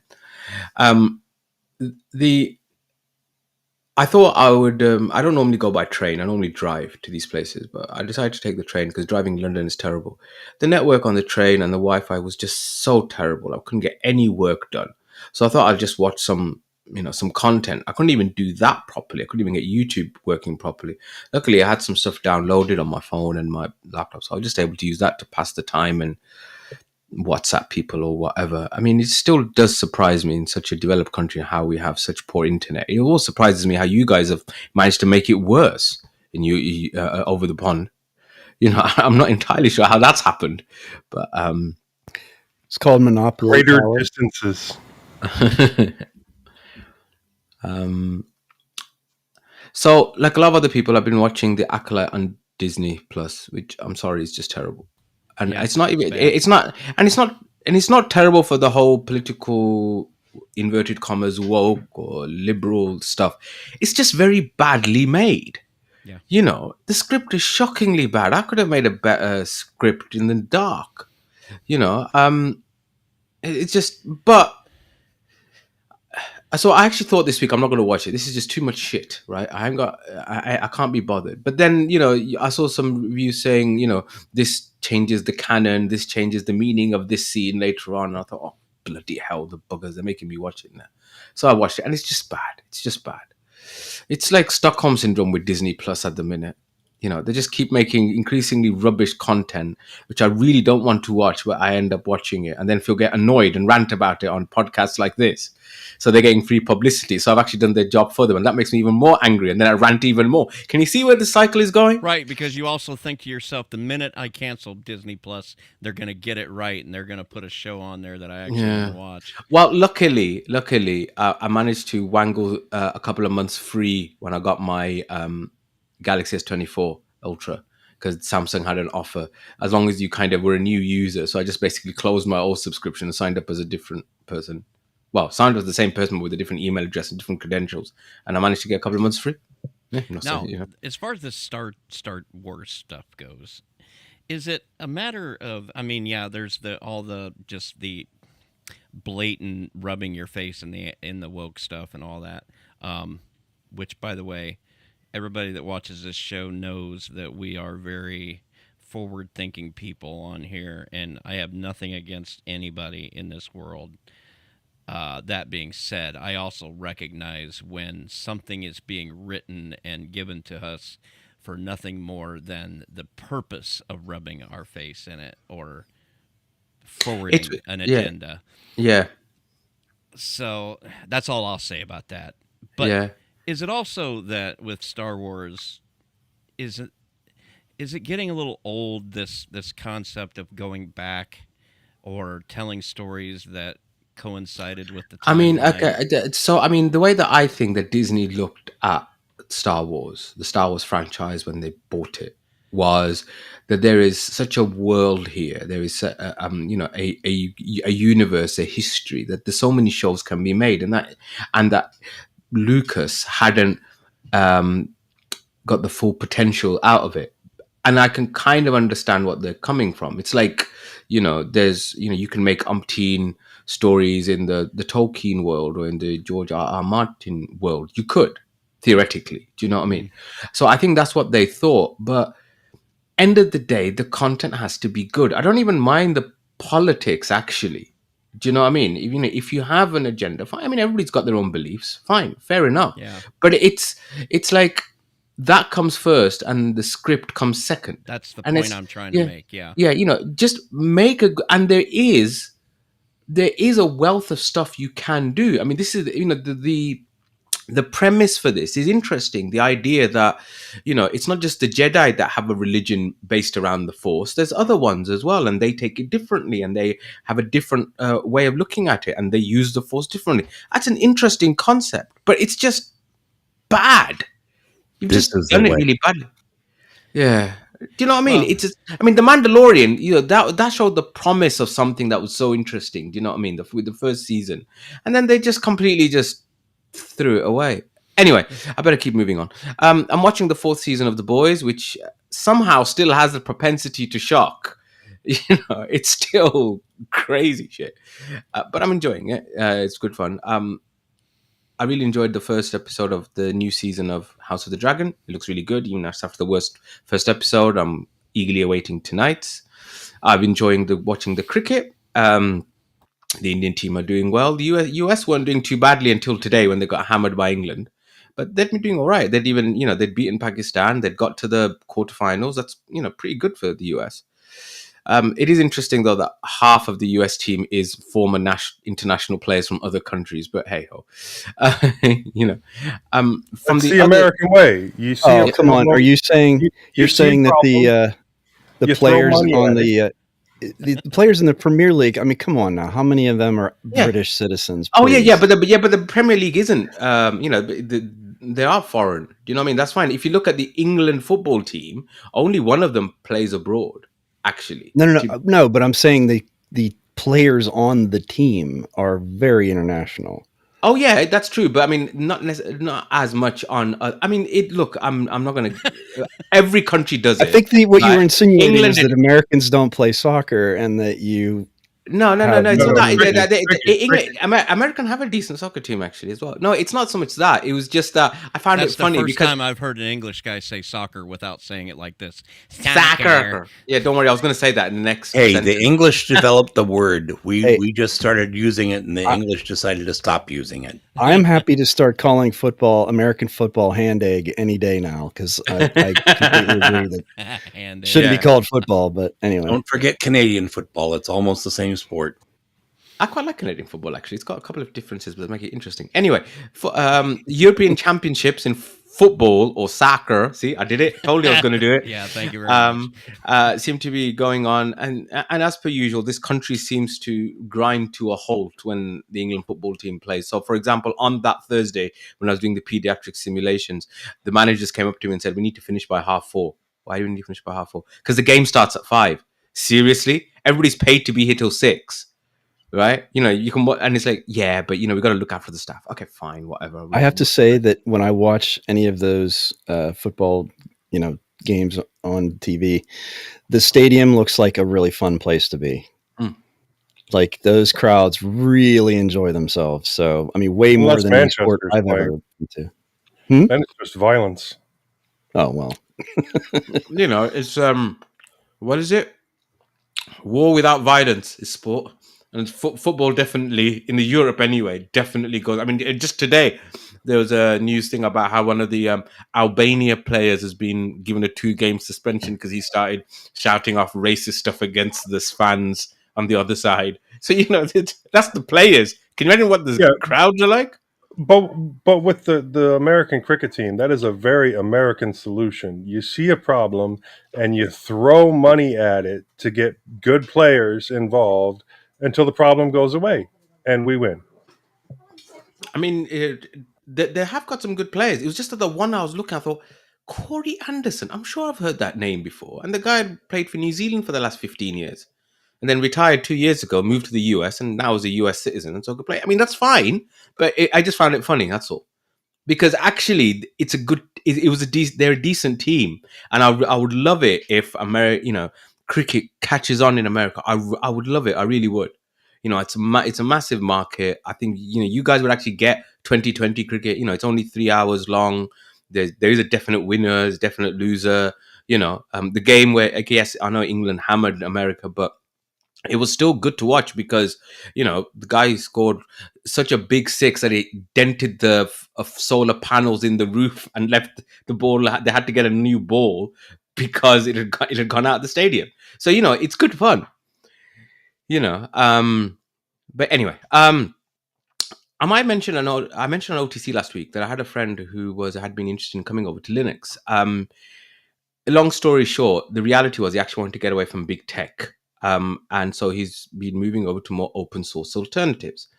And we discussed this, I showed him a couple of distros and stuff like that. And then he was kind of like, yeah, but actually I can do all this stuff on Windows. What is it? And then I kind of went into what open source and stuff. And he's like, oh, so there are open source alternatives to Office and Chrome and Drive and all that sort of stuff. And he's not a guy who's, shall we say, short of money. He pays for Microsoft OneDrive and all this kind of stuff. Anyway, he sent me an update the other day. He has completely disengaged from Google Drive and OneDrive, and he's getting off his Gmail.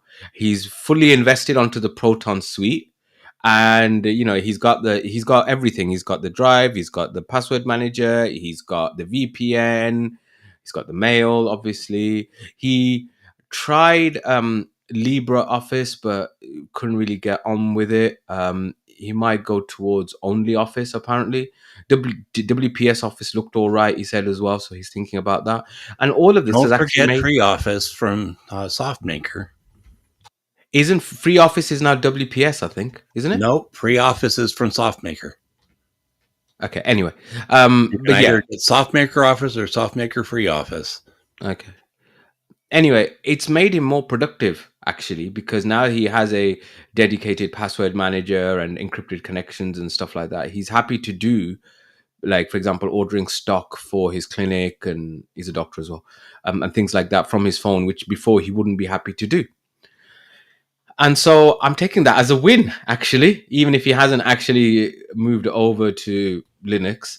That's a huge win, because that is a complete paradigm shift. I mean, even if he is still using Windows, to be completely transitioned over to an entirely new, and it's great that Proton is available to take on that.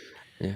And and the fact that as we mentioned in the news as well, it's going not for profit as well, which means it will be able to hopefully stay close to the goals that it was initially founded upon, and that's it's really good. Now, I mean, I am still kind of sending him the odd Linux video saying, well, these are beginner Linux distros and this, that, and the other. So maybe he'll actually install a distro at some point. But then I suppose we can talk about that in our innards.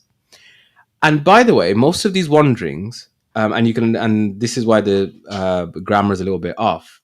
I wrote by the Otter transcription app. So AI, everybody talking about the AIs and how the AI will revolutionize our world. One of the things was, it will be able to do better speech to text, and you'll be able to do better transcribing, dictation, and stuff like that. And so there was an app called Otter on Android, and most of this stuff I just dictated to it, and it spewed it out, which is probably why Moss has been doing a bit of Yes, I've been changing doing up. all the corrections. But it's still not bad, though, is it? It's not bad, is it? Did you read I don't it think it's as before bad you- as your usual. No. Oh, thanks. Oh, that was pretty spicy there. Not surprising though, Moss. Yeah, Did you proofread it though? I mean, because I can't like. I did proofread it, and I did make but only quickly.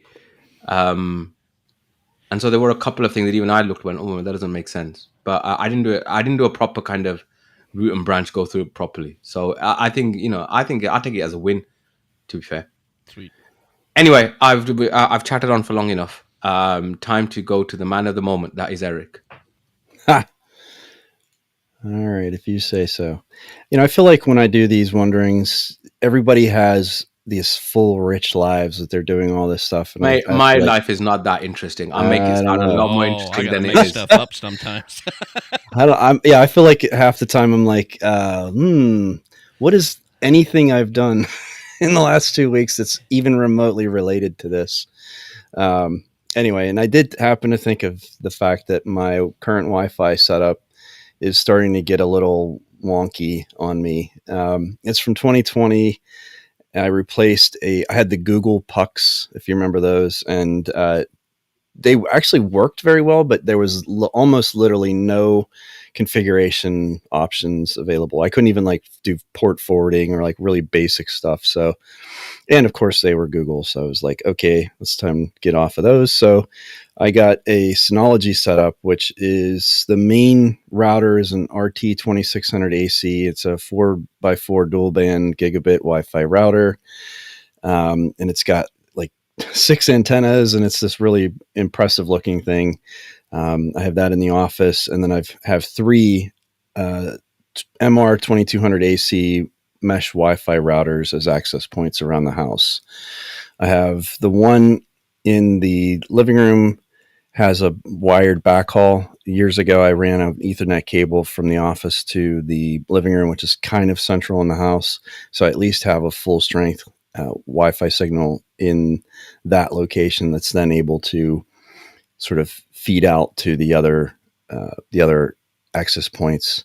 The reason I went with Synology, which they're not like a big player in the networking equipment, at least that I can see, was because I've been using their DS412 NAS for almost 10 years. And I actually looked this up last night, and I bought it in September or August of 2014.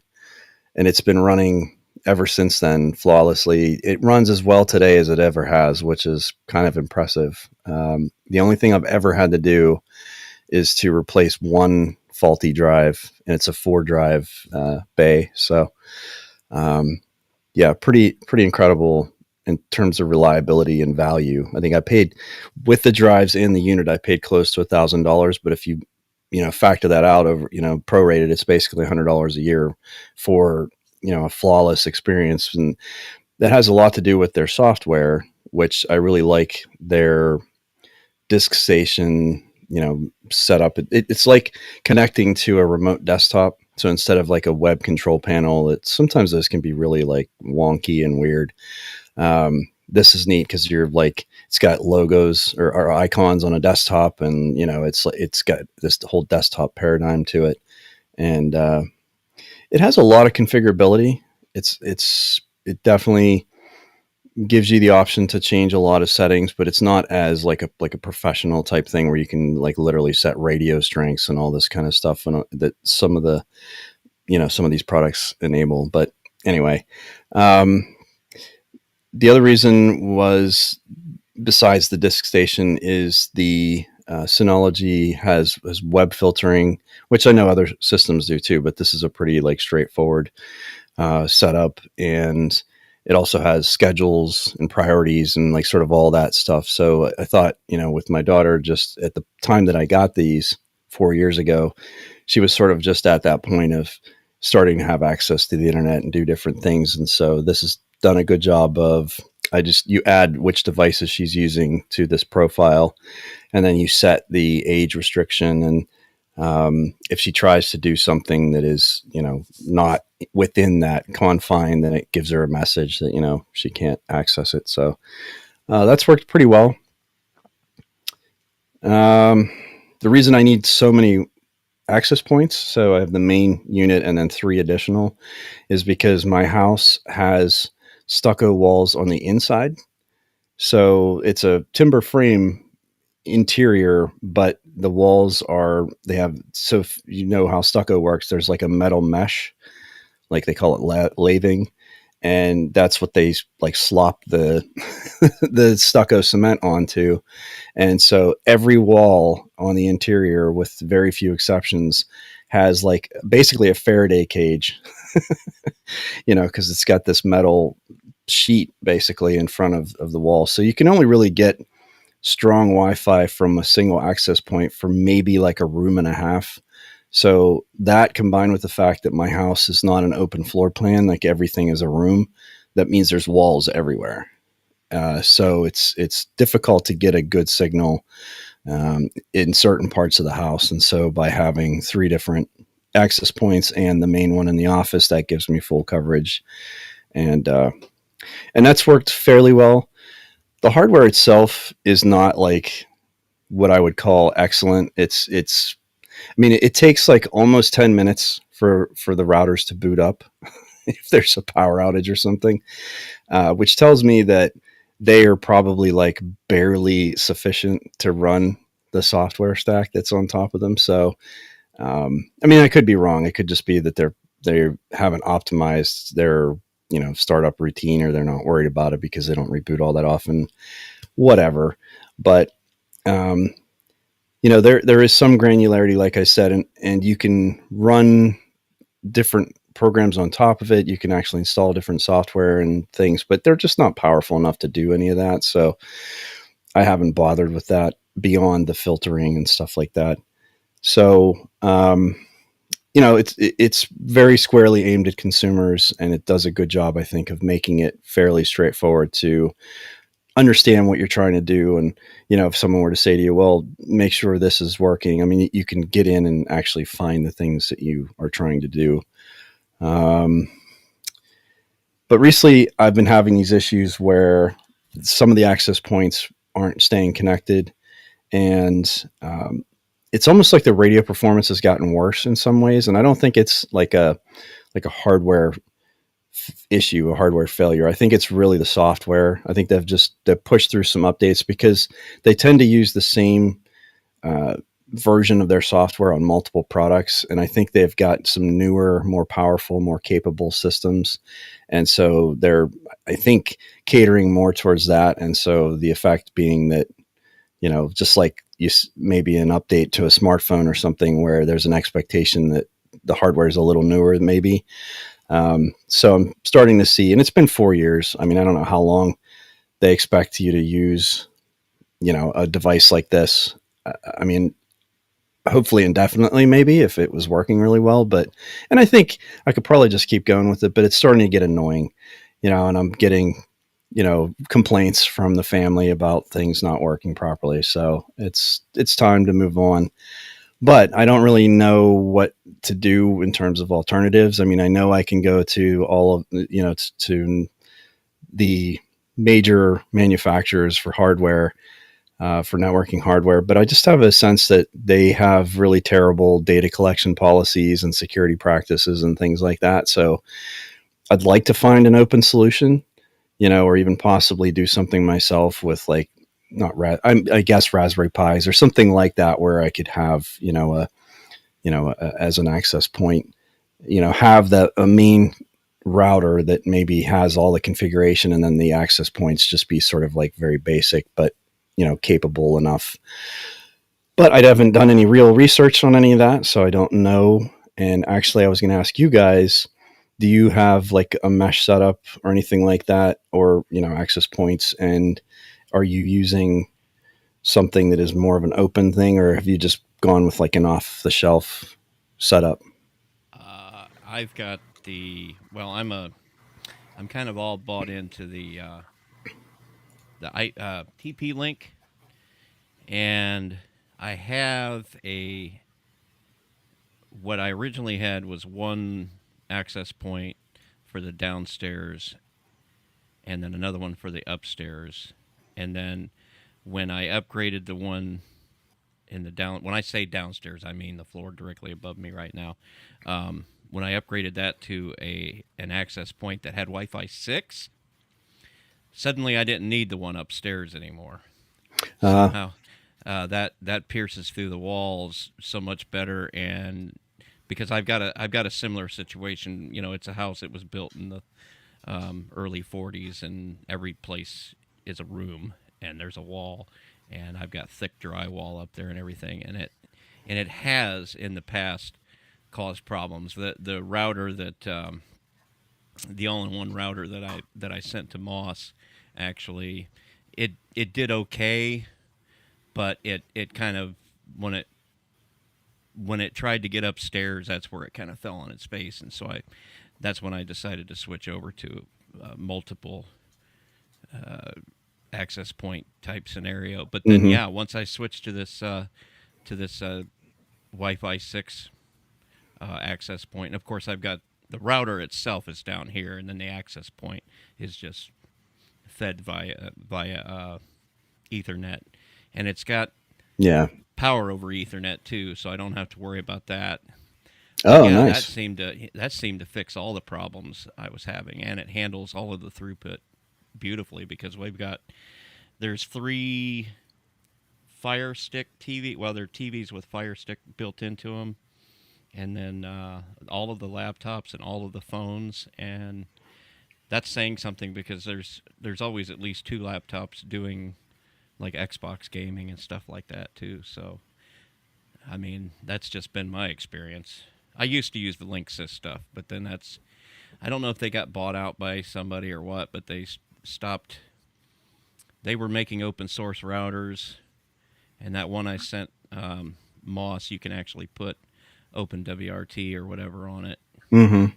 I never did because the firmware that was on it just worked fine. But anymore, it seems like TP-Link, they seem to be, I don't know that they're doing, I haven't heard that they've been doing anything bad with the info that they're getting, but they seem to have the best management interfaces and things like that. And of course, I've got, I think Majid was saying earlier that he needed a solution he needs more Ethernet ports. Well, the device you need for that is called a switch. And this one I've got behind me is a 24-port switch to kind of make it future-proof, and that's TP. Switches are cheap. They're cheap. I've got a bunch of them sitting around that I'm not using anymore. They're also Linksys. Yeah, I don't use my 24-port. It just sits there. I just use the 8-port. I switched to the 24 down here. That way I can hook all this stuff up and not. But realistically, I'm only using. Well, I think I am using about 8 of them. You can't see because it's just off camera, but they don't cost. They don't cost much at all for an unmanaged switch, and then it's just literally one Ethernet coming out of the router going into that, and then you can literally just plug everything into that. And the router still controls everything. Right. But no, for me, I'm just using a Asus router on the inside, and I probably always will stick with Asus because they give me a DNS. But like for my secondary, like the Asus covers my whole house really well, especially with the advent of Wi-Fi 6. But like my garage, the Wi-Fi in there, the signal was a little weak. So I did get a portable router that I put in there, and I made sure to get one that was running OpenWRT. I have one of those like little, I forget the brand, but it's they're just like a little box, and it's enough. Like it's not going to be like the highest throughput you've ever had, but it's good enough. So yeah, I'll have to see if maybe. Anyway, yeah, I just want to find something. If it's off the shelf, that's fine, but I would like to have something that's a little more configurable, I guess, and reliable. One of the things these do, and I have never been able to figure out why, is they reboot themselves every day at 8 p.m. and midnight. there's no logs that I can find that tell you anything. I've searched online. Like, there's just nothing, Mine, no rhyme or reason. both my router and my access point has a setting where you can schedule reboots. So Yeah, this one just, there's no, there has to be something under the covers that's doing that, because it is Yeah. like literally every single day, but there's nothing through the administrative UI that allows you to see what's happening or schedule or anything like that. So anyway, it's been fine. And for what it is, they work, but at this point, it's been long enough that I feel justified in just getting something else, because they're still selling these too. So it's not like it's a useless product. I can probably resell them and get some of the cost back out of getting something new. So I think that's probably what I'll end up doing. But all right. Thank you. Yep. I'm good. All right. Well, then that's it for the wonderings. Let's go ahead and move on. We have, for our Linux innards this time, we have a question of which distro is best for the new user. And this is going to be more or less a free-form discussion, and also try to distinguish the difference between distro and desktop environment. And then we have a few distros called out as potential candidates. So does anyone want to start? I mean, I'm going to actually go ahead. Yeah, go ahead. Yeah, just a couple things here. The low-hanging fruit. I'll take care of some of that. When you're looking at like an old school Windows user, that's one thing. It's really easy just to say throw them at Mint. They will understand it, and that works for people that are used to the XP dynamic, the 7 dynamic, even the 8 dynamic. But some the 10 as well. But once you get into 11, I mean, you might as well be saying the same thing as you would say for a Mac user, which I don't know if I would recommend transitioning a Mac user directly into Mint. And that's, Cinnamon Desktop or the Mate desktop or anything like that. But for those, I would say something like Ubuntu or Fedora with the GNOME 3 desktop environment would be probably a better transition for them. And that's, assuming they have somewhat modern hardware. Same with KDE Plasma. But like if they have older hardware, like really, really old hardware, I might recommend something like MX Linux. But that is something that does require a little bit more work. Now, I know this is going to be a little bit controversial on my part, but a couple of other distros that might cover, doing its own maintenance and things like that would be like Manjaro and Garuda. Now, Garuda is a heavyweight. I mean, it's got most everything already built into it, but it's got that lovely interface when you first start it up that will help you with your updates. It'll help you installing anything that you want to install. And it mostly, helps the system take care of itself, which is something you want when you're transferring someone that's new and maybe less familiar with tech into Linux. So that's my opening spiel. Yeah, so I think there's a couple of things that I think need to be unpacked. First, I think in one sense, the question itself is a problem, because how do we define new user? You've already mentioned, is a new user somebody that has never used Linux before, or is a new user someone who's never used a computer before? Where are they coming from? Are they coming from Windows XP, Windows 7? Are they coming from Windows 11? Are they coming from Mac OS? So, in a sense, the answer is it depends. The second thing, and from that is where you get the following things that you mentioned. If someone who's used to Windows XP 7, been using a computer for 30 years, just throw Mint, that'll probably be all right. But yes, if someone is more used to using a mobile operating system like Android or iOS, then like for example, from I mean, I always give the example of my wife. You know, my wife's primary computer is her mobile phone. It's Android. You know, she always tries to, whenever she does use her laptop very sparingly, she seems to want to try and use it like her Android phone would.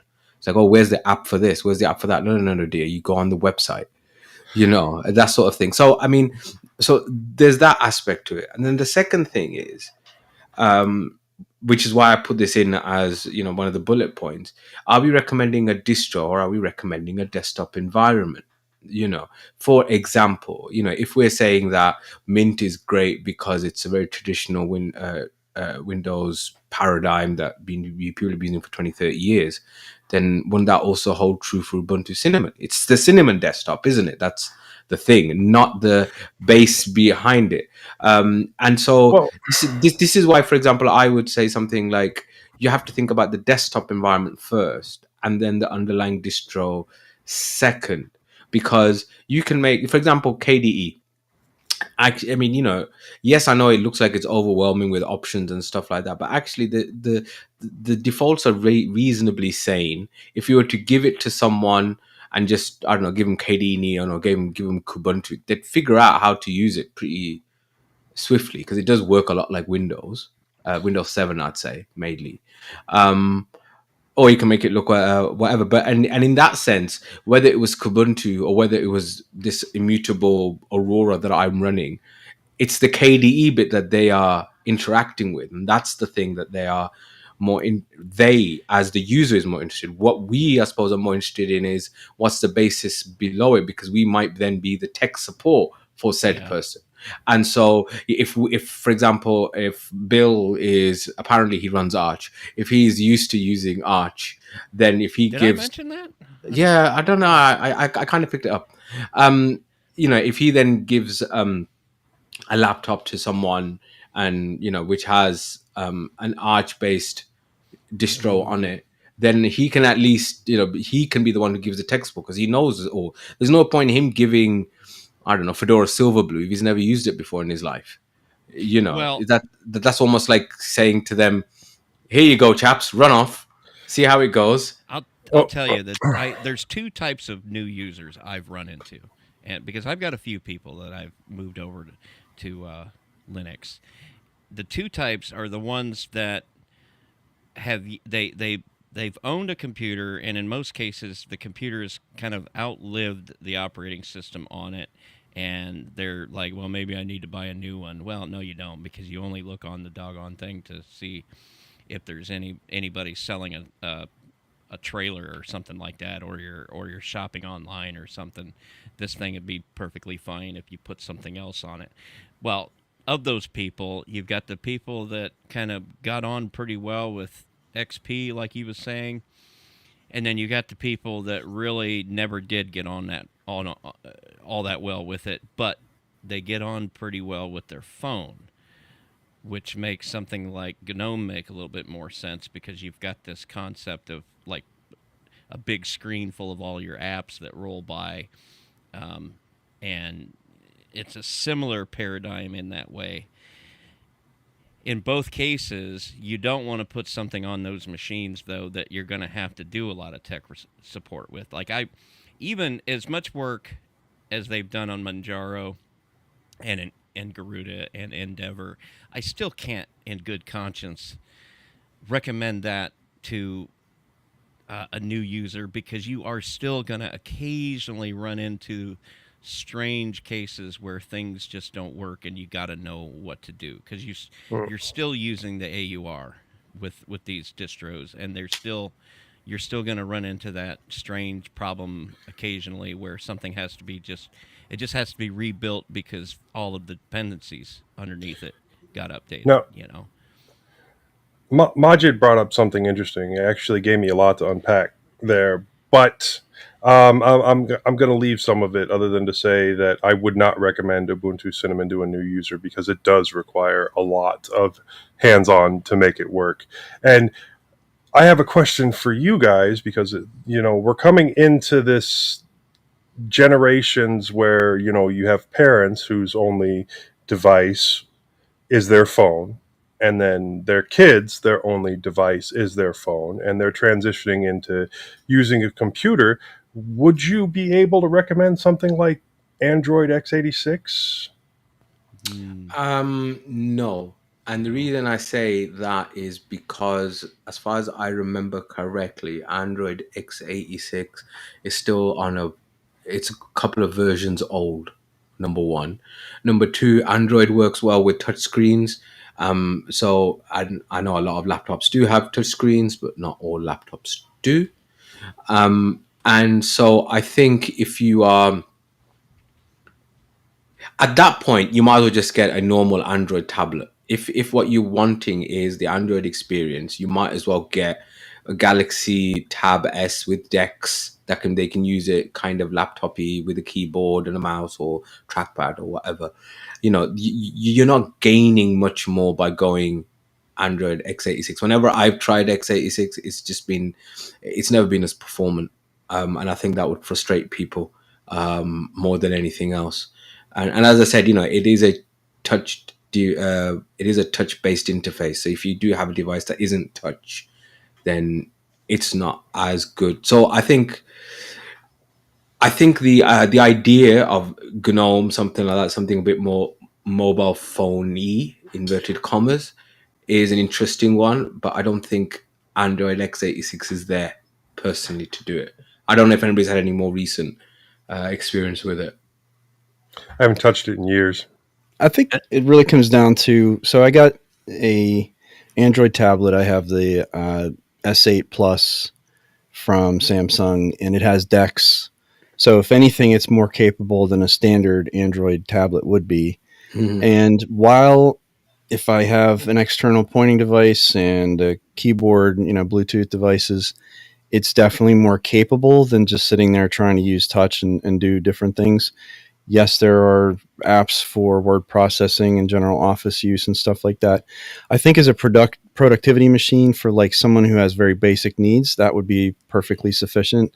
The Mm. problem comes in is if you're trying to do something that either requires a specific type of software, an amount of processing power that unit just can't deliver, Mhm. or just any sort of compatibility like that, and that's where it just doesn't fall down. Someone like me, I can use it for those things, but I quickly run into barriers when I'm using it where I'll forget what I'm doing on, what I'm using. And then all of a sudden I'll try to do something and be like, yeah, nope, can't do that on here. So guess I'll have to switch to my computer to do that. And so I think that really comes down to, this has always been the major factor for me whenever someone is asking. And I honestly, like, I maybe have had one or two people that I have had look at Linux, but my family, I have no reason for them to use Linux. Absolutely none, because they're all using either Mac or iPhone or iDevices or everything. And they have no reason to use Linux because they like what they do. They like what they're using. I have So no the reason to question, evangelize it. yeah. So the question also becomes as to why is it that you're recommending Linux? That's another thing. Right. So, for Yeah. example, when I had my friend round and he was interested in Linux. So the story is, Eric, I said it on OTC. This guy, he contacted me and he said, "You do all this Linux stuff, don't you? I've seen this AI recall stuff, and it's really annoyed me. I want to kind of explore what Linux is. What's your setup? Can I come around and have a look?" And I'm like, "Yeah, come around, man." So he came around and he had a look at my laptops and desktops and whatever. And basically, as we were discussing and talking, it became clear that it wasn't. He didn't want the performance. He didn't want because he was getting. He had plenty powerful machines already.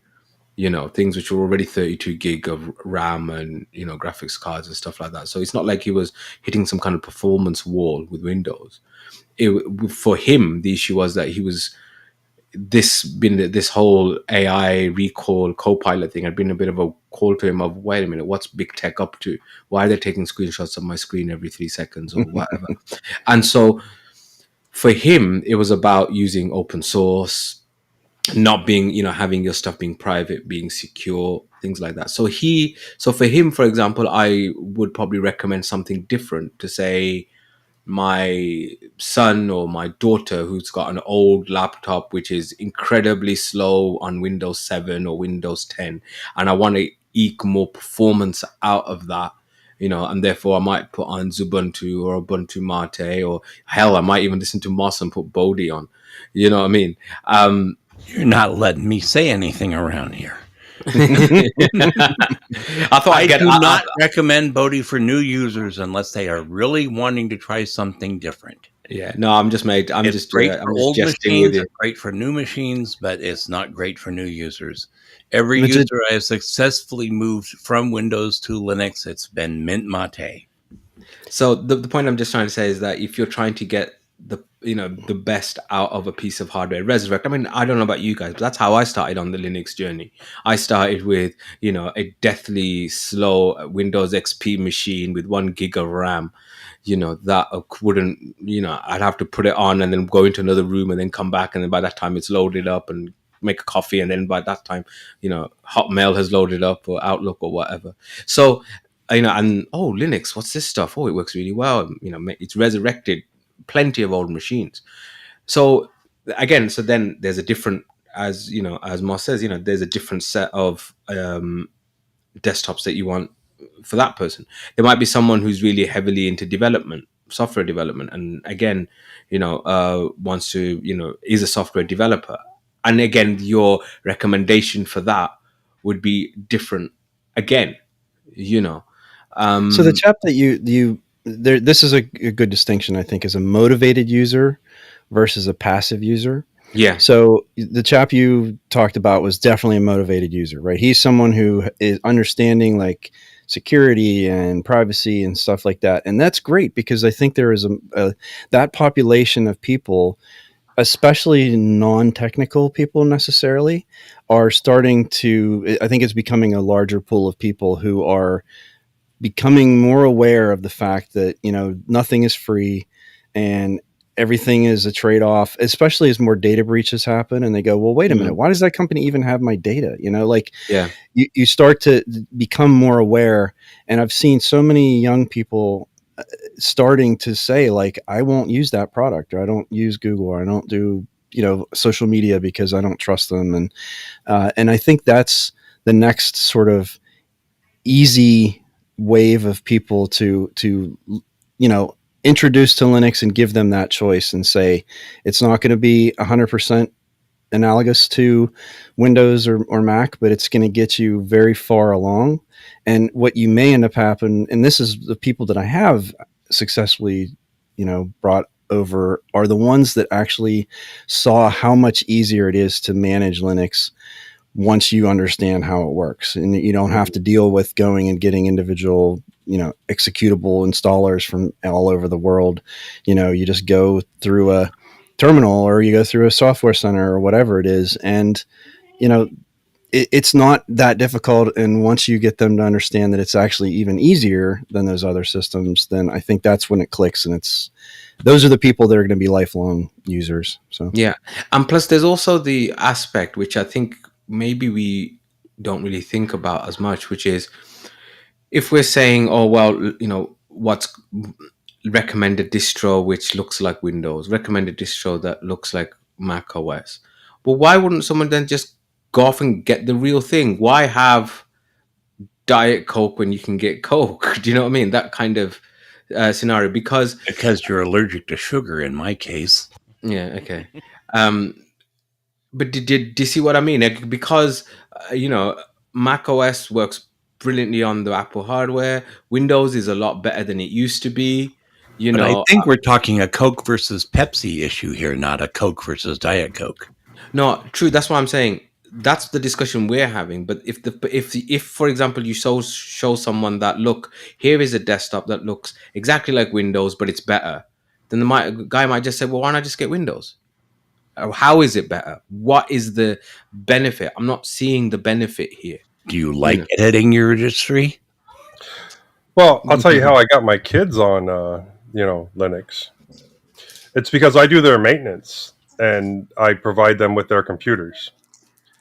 And so, get broken computers. They don't have hard drives, whatever. I put a hard drive in it. I put an operating system on it. And I'm the one that's going to have to fix it when it's broken.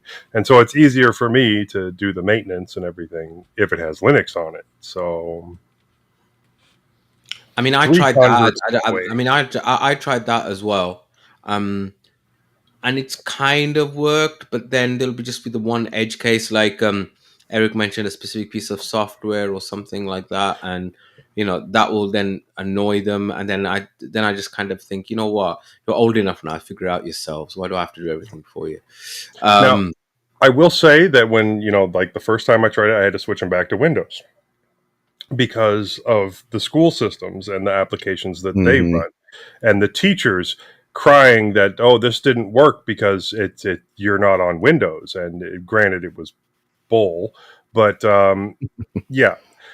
But as things moved more towards, the web, Google Docs, things like that, and everything that the students were doing were on things like that instead of being on dedicated applications on their computers, it became easier to transition my kids to Linux and easier then for me to do the maintenance. I think if someone's willing to learn, that's when I'm willing to help them. If they have this level of entitlement where, oh, well, you're the tech guy, just do it for me. And then if there's ever any future issues, it automatically becomes your problem. Like, I'm not interested in that. That there's nothing in that for me.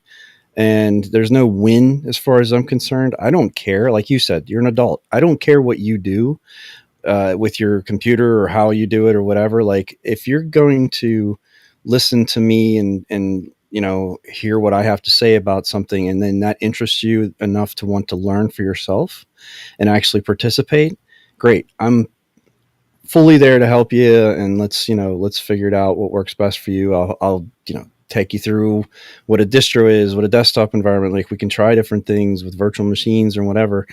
But I'm not going to invest that kind of time to just basically do it for them. Like I don't have any interest in that. And so many of my family and friends, like, they don't want to know anything about computers and technology. And I don't think that's a failing. I just don't use it as an appliance. I just want to use it as an appliance. Exactly. And right, which is fair enough. We're tinkerers, I suppose. Yeah. It's also one of the reasons that if you do set somebody up on Linux or like Mint or anything like that, you have to do a couple of extra steps to make sure that everything stays updated. So you're not the person that they're constantly calling because things aren't working right. So you got to set up the automatic updates. Which is why I was surprised with your Arch-based ideas of Garuda or whatever, because I mean, if there was a definition of an update breaking a system, it would be an Arch-based system, right? Yeah, but then the Manjaro is basically not Arch anymore. In the same way that Ubuntu's basically not Debian anymore. It's kind of gone so far past it. And then Garuda, like I said, it is. I've run Garuda. It's actually really easy to keep up with all of the updating and things. It's not really as bleeding edge as, like, say, running base Arch or anything like that. So I think it can be a viable solution. As long as you stay off the AUR. I would say you're 100% correct as long as you stay off the AUR. As long as they're using the store that pops up with Garuda. And that's what you want. And nobody has mentioned SUSE yet. Well, I haven't mentioned Slackware either. You're not going to hear me mention it. Well, Slackware is something you have to build from scratch anyhow, but SUSE isn't.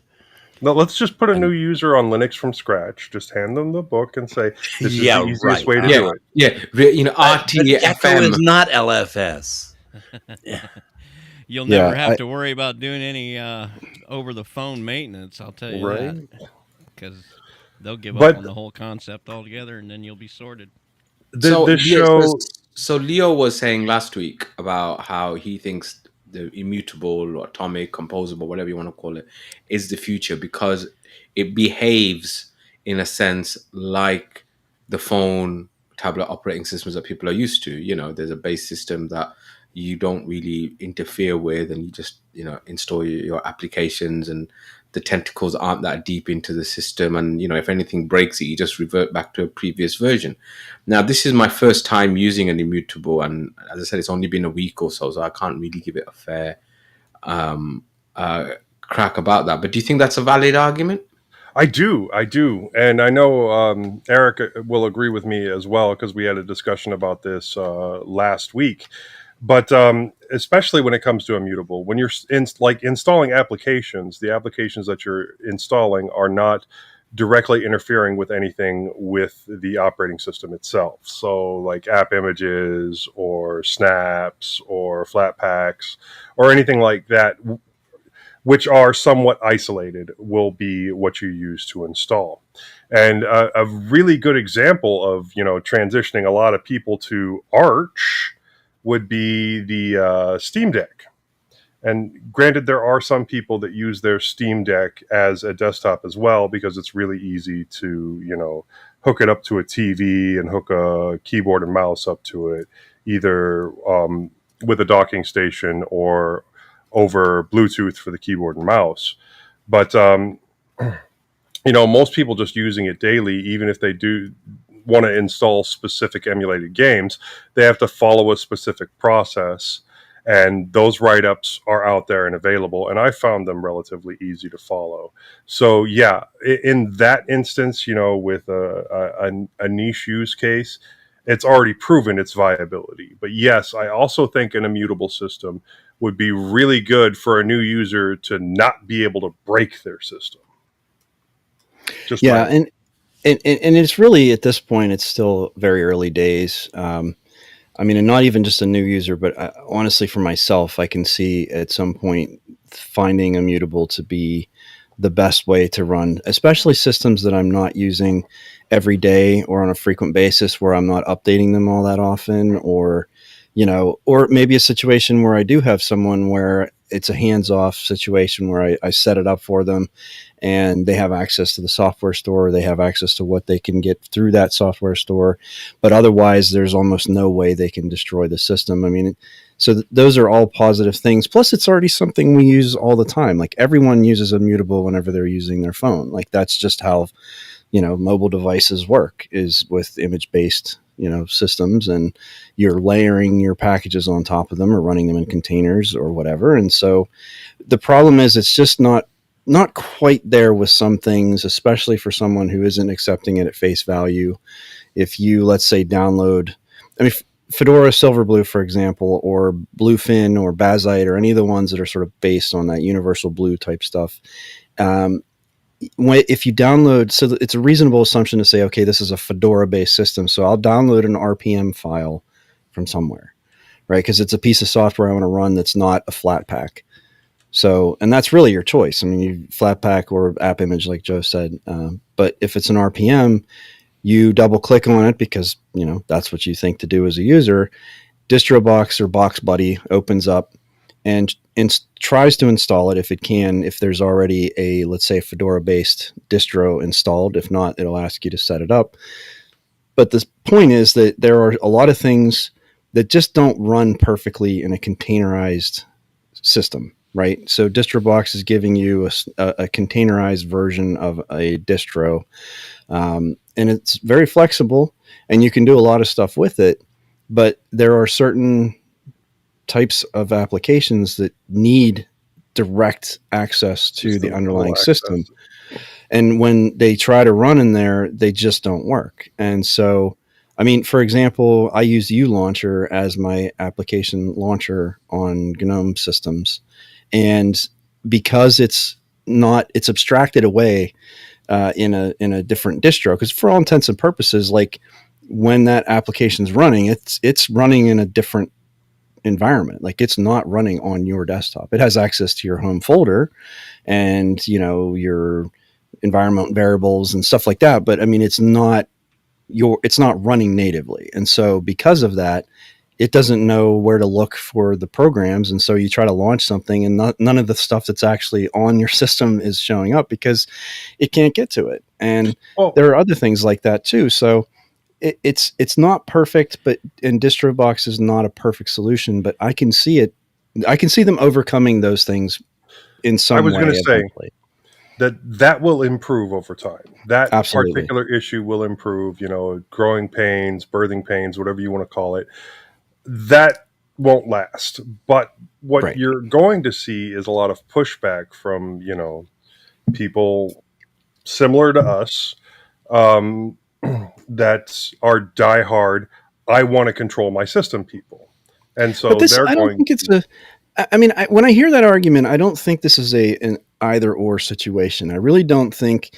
I mean, there are certainly very vocal people who are going to say that immutable is the way to go, and like this is just and I'm sure, excuse me, all of the major distros have started to show interest if they don't already have a product, and so yes, it will be an option. And hell, it might even become the default option. You go to Ubuntu, you go to Fedora, and it becomes like this is what you get.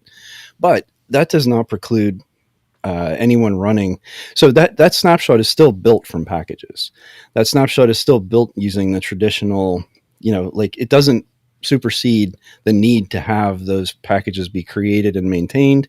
And it also doesn't stop you from running a system like you can today.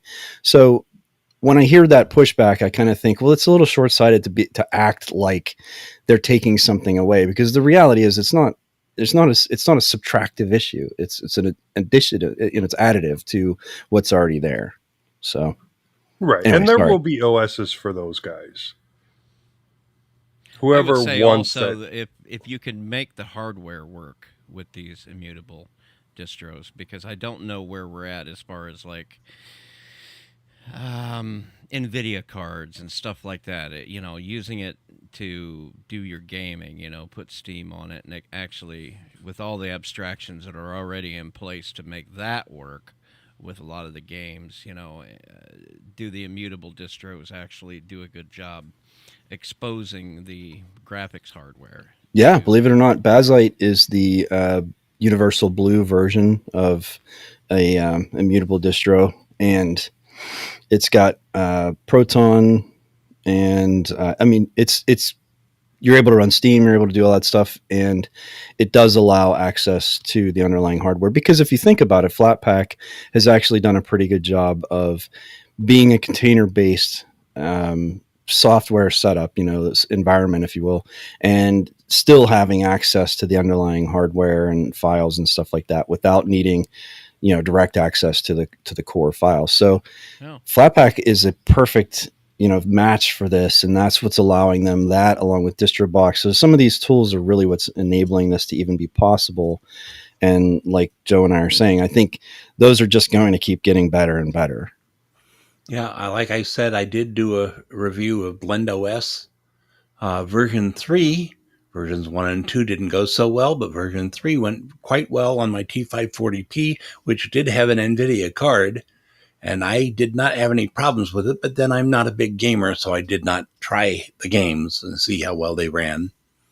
But I did not have any problem with BlendOS version 3. But I still wouldn't start someone on it. Well, starting someone on them, it's still a little bit niche case, but I can see the use for it in the future, because then, like I was saying, they will be less likely to be able to break their own system. All right, this show has run a really long time so far. So you're saying we've beat this horse enough? No, the stuff think we have. before it, yeah, kind of ran long. But yeah, I think we covered everything really well in the innards. Okay, Yeah, and I mean, obviously, Somebody's got something to add. I mean, this is a conversation that you can be had for a long time, and as I said, a lot of it depends on what question you're actually asking and what need it is that you're trying to fulfill. I don't think we'd ever get to a particular answer, because there is no right answer for everybody. There's the right answer for the person, the said user that is interested. And We've had 3 separate conversations on this so far, and they've all led in different directions. And I think they're going to keep happening, because not only is the question of Linux adoption a forever present thing, but also the state of the art keeps switching on us. We keep moving around. So what's, It's the year what of the we know Linux desktop. Sorry. Yeah, I will point out that when I sent that T540P to Robert Wiley, who's the lead dev on Bodhi, I already had KDE Neon installed on it. And when he got it, he was really loath to take that off. So he was really into Neon. That's cool. Yeah, so we're going to have this conversation probably once a year. And for anybody who's listening, let us know what you guys think. Do you know what I mean? Yeah, right. Yeah. I think the year of the Linux desktop is when we finally hit 5%. Let us know, folks. Mintcast at mintcast.org, or hit us up on the socials. We are interested in what you thought. What was your first distro, or how is it you were sort of introduced to it? Yeah. Yeah, I love the origin stories. Are always interesting to find out, like, what the path, because they're never straightforward. It's always some, well, not never, but most of the time it's some sideways, approach. Yeah. So yeah, definitely would love to hear about that. So, but for now, we're going to move on to vibrations from the ether. I'll go ahead and get this. Buzz, buzz, buzz, buzz. So I got an email, and he actually sent it to my email, and it's from Austin. He says, "Hi, Bill and Mintcast. I was listening to the latest episode, and it made me wonder if you've thought about checking out MX Linux 23.3. The latest Debian kernel is 6.6, but their low latency kernel goes up to 6.9. You can also grab the Mint web app manager from the MX test repo, and it works well. This is obviously in response to some of the troubles I was lamenting about not being able to get certain tools on Ubuntu or whatever. I've got two other questions I've been meaning to ask y'all for a while. How do you handle distro/tool drift when telling others about Linux? I started learning from Joe Collins' YouTube channel, and I know one of the reasons it cut through the noise was that he was daily driving Mint, and also recommending it to new users. I switched to MX earlier this year due to a text-to-speech specific use case. That said, I would still recommend Mint with Cinnamon to new users, but I know people saying I use distro X, but you should start with distro Y instead. Was one of the things I found confusing when starting out. Lastly, do you think anything will replace Compies after a Wayland transition? Everybody thinks about Compies for the cool and fun factor, but with the graphical settings manager, it's a practical accessibility Swiss Army knife. The dedicated accessibility plugins are great, and there's even more you can do accessibility-wise using the general plugins. Accessibility everywhere is getting better, and Mint with Cinnamon actually has the best magnifier. But I don't see anything else as powerful as Compies for overall accessibility, and I'm not sure it will survive the Wayland transition. Sorry if this got a little long-winded. Feel free to paraphrase if you discuss on the pod. I also included my screenshot of the MX desktop. People think XFCE looks outdated, but with MX's dark theme, it looks pretty sharp, and I'll agree with that. If you put the right theme on XFCE, it looks plenty modern enough. Thanks for the fun and informative podcast, Austin.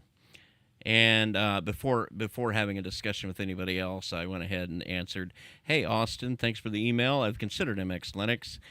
I find it to be one of those more interesting distros out there right now. I wonder if it doesn't get enough attention. I ended up putting Arch on my production machine just temporarily until Mint 22 Beta's release. I'll talk a little bit more in detail in the next episode, that being this episode. In my wanderings, I actually recorded the last episode of Linux OTC using that setup. You post some interesting questions, and I'm going to make sure everybody has a look at the email and bring it up on the next episode. Your questions are so interesting, in fact, that it may be worthy of an entire episode's innards. Anyway, thank you again. I'll pass on and feature it on the next show. There's a slight possibility it might not make the next episode coming up. If I can, I'll also try to hold this off till the episode that I can be on. Talk to you soon, Bill. Now, I at think the we covered time a I lot of wrote that. this, hmm, I think we covered a lot of that. yeah, we did. And when I wrote this, I thought we were going to have an interview set up, which apparently that kind of fell through. But anyway, he seems to be kind of interested in the accessibility story on Linux, which I gotta say I wish was better. And there was in the last episode of Linux After Dark, they had somebody on that episode that was real big into the sight impaired side of the accessibility. Yeah, I I've remember heard that. some of his stuff.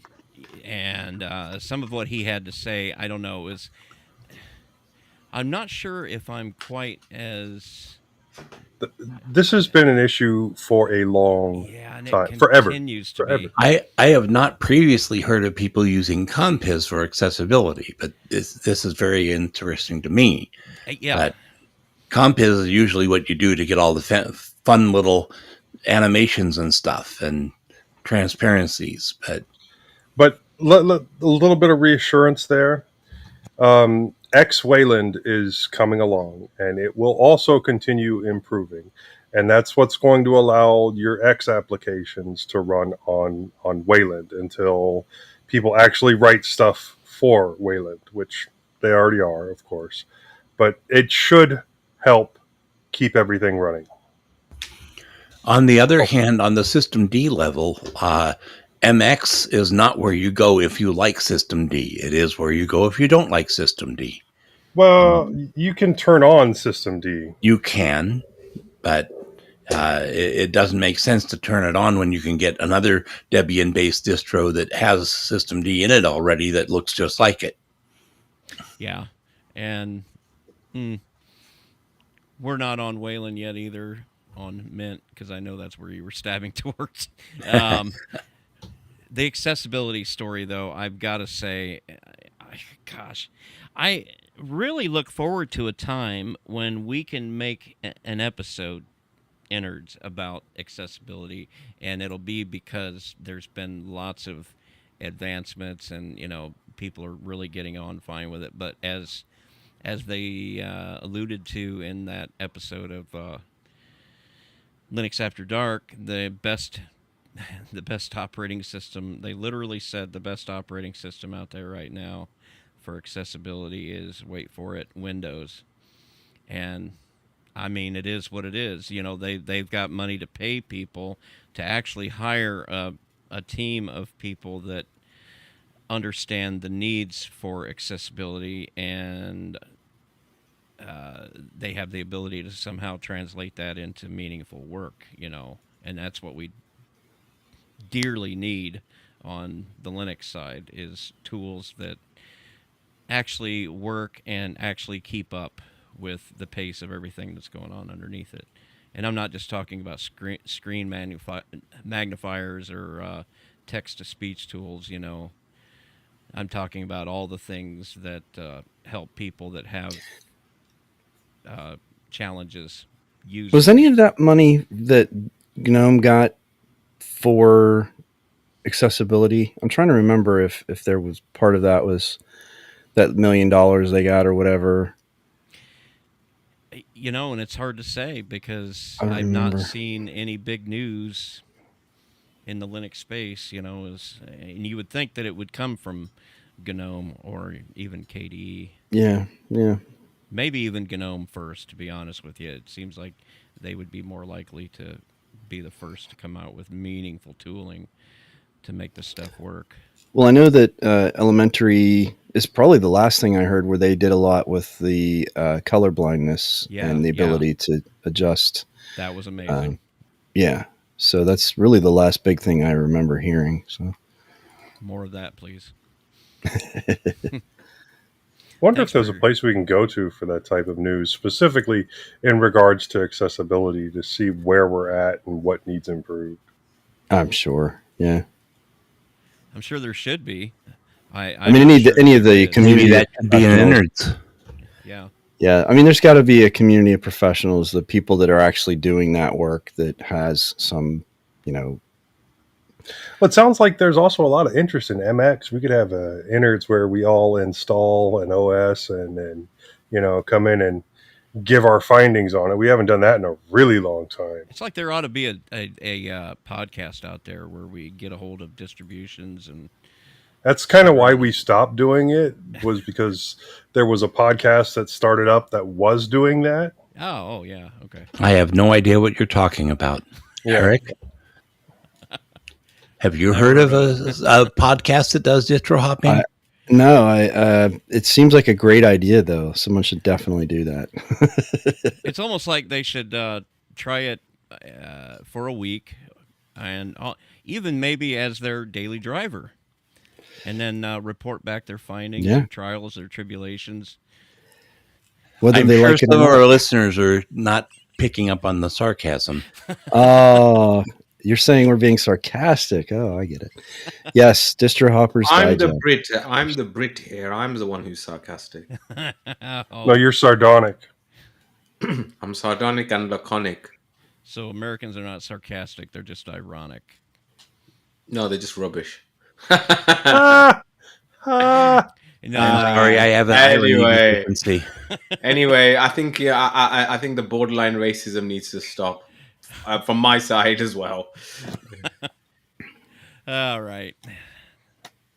Thanks for the email. Eric. That's not racism. That's nationalism. Ooh. Let's not get into that one. Yeah. Moving on. Take us out then, Eric. Yeah.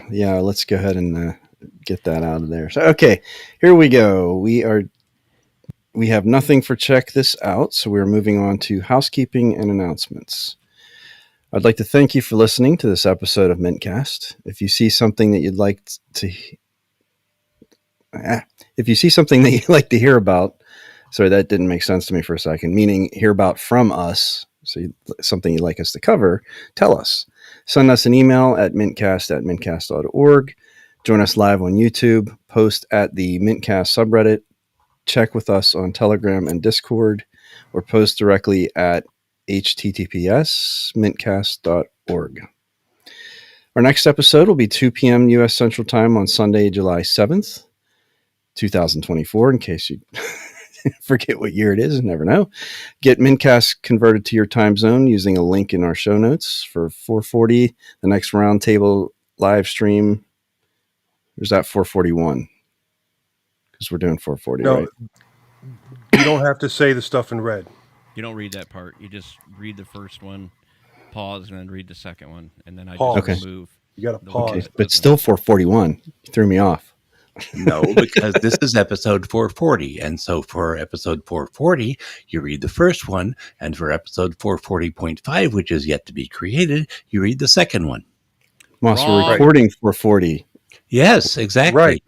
So the next roundtable will be in 2 weeks. But when 440.5 is released, the next roundtable will be on the 13th. You're all wrong, but I'll just keep going. I know what you're trying to say, Eric, but we're not talking about the next episode. You're wrong, red Eric. Is just for the. No, you're wrong, Moss. You're wrong, Eric. You're wrong, Moss. Look, you're all wrong. Yeah, keep going. It's my ball, and I'm going home. Next roundtable live stream is at 2 p.m. U.S. Central Time on Saturday, June 29th. And the next roundtable live stream is 2 p.m. U.S. Central on Saturday, July 13th. But you can get these times converted to your local time zone using a link in our show notes. And live stream information is at mintcast.org/livestream. So let's go ahead and wrap this up. Joe, how can we get a hold of you? Well, you can catch me on a couple of my other podcasts, mostly with Eric. I'm on the Linux Link Tech Show, which is tlts.org. I'm on the Linux Lugcast, linuxlugcast.com. You can email me directly, jb@mintcast.org, or you can buy me a coffee on Ko-fi. Boss? Well, you can still hear me every week on Full Circle Weekly News. You can email me at bardmoss@pm.me. And my Mastodon is at zivla@hosttux.social. Bill? Well, you can email me, bill@mintcast.org. I'm bill_h on Discord. I'm at WCHauser3 at fostodon.org on Mastodon. Also, check out my other two podcasts, Linux OTC, which I also share with Eric. God, he's everywhere. And Three Fat Truckers. Links to both of those in the show notes. And if you want to get a hold of me, you can email me on drmajid@mincast.org, at atypical_doctor at mastodon.social on Mastodon, Atypical Doctor on Instagram and Threads, and the Atypical Doctor podcast on Spotify, as well as Linux OTC. Eric. I'd like to start by saying that I was just being stubborn and Moss was actually right. You can hear me on and see me on this and the Linux OTC and Distro Hoppers Digest podcast, as well as Linux Saloon and Linux Lugcast streams. If you'd like to get in touch with me, I can be reached by email at eric@mintcast.org. Before we leave, we want to make sure to acknowledge some of the people who make Mintcast possible. Bill for our audio editing, archive.org for hosting our audio files, Hobstar for our logo, InitRD for the animated Discord logo, Londoner for our time syncs and various other contributions, Bill again for hosting the server, which runs our website maintenance, and the Nextcloud server on which we host our show notes and raw audio, and the Linux Mint development team for the fine distro we love to talk about. Thanks, Clem. And Co. And Whoever Co is. Who is that Co? It's a WAP. Paula, do you mind? Huh? Okay, I am wrapped. I hit stop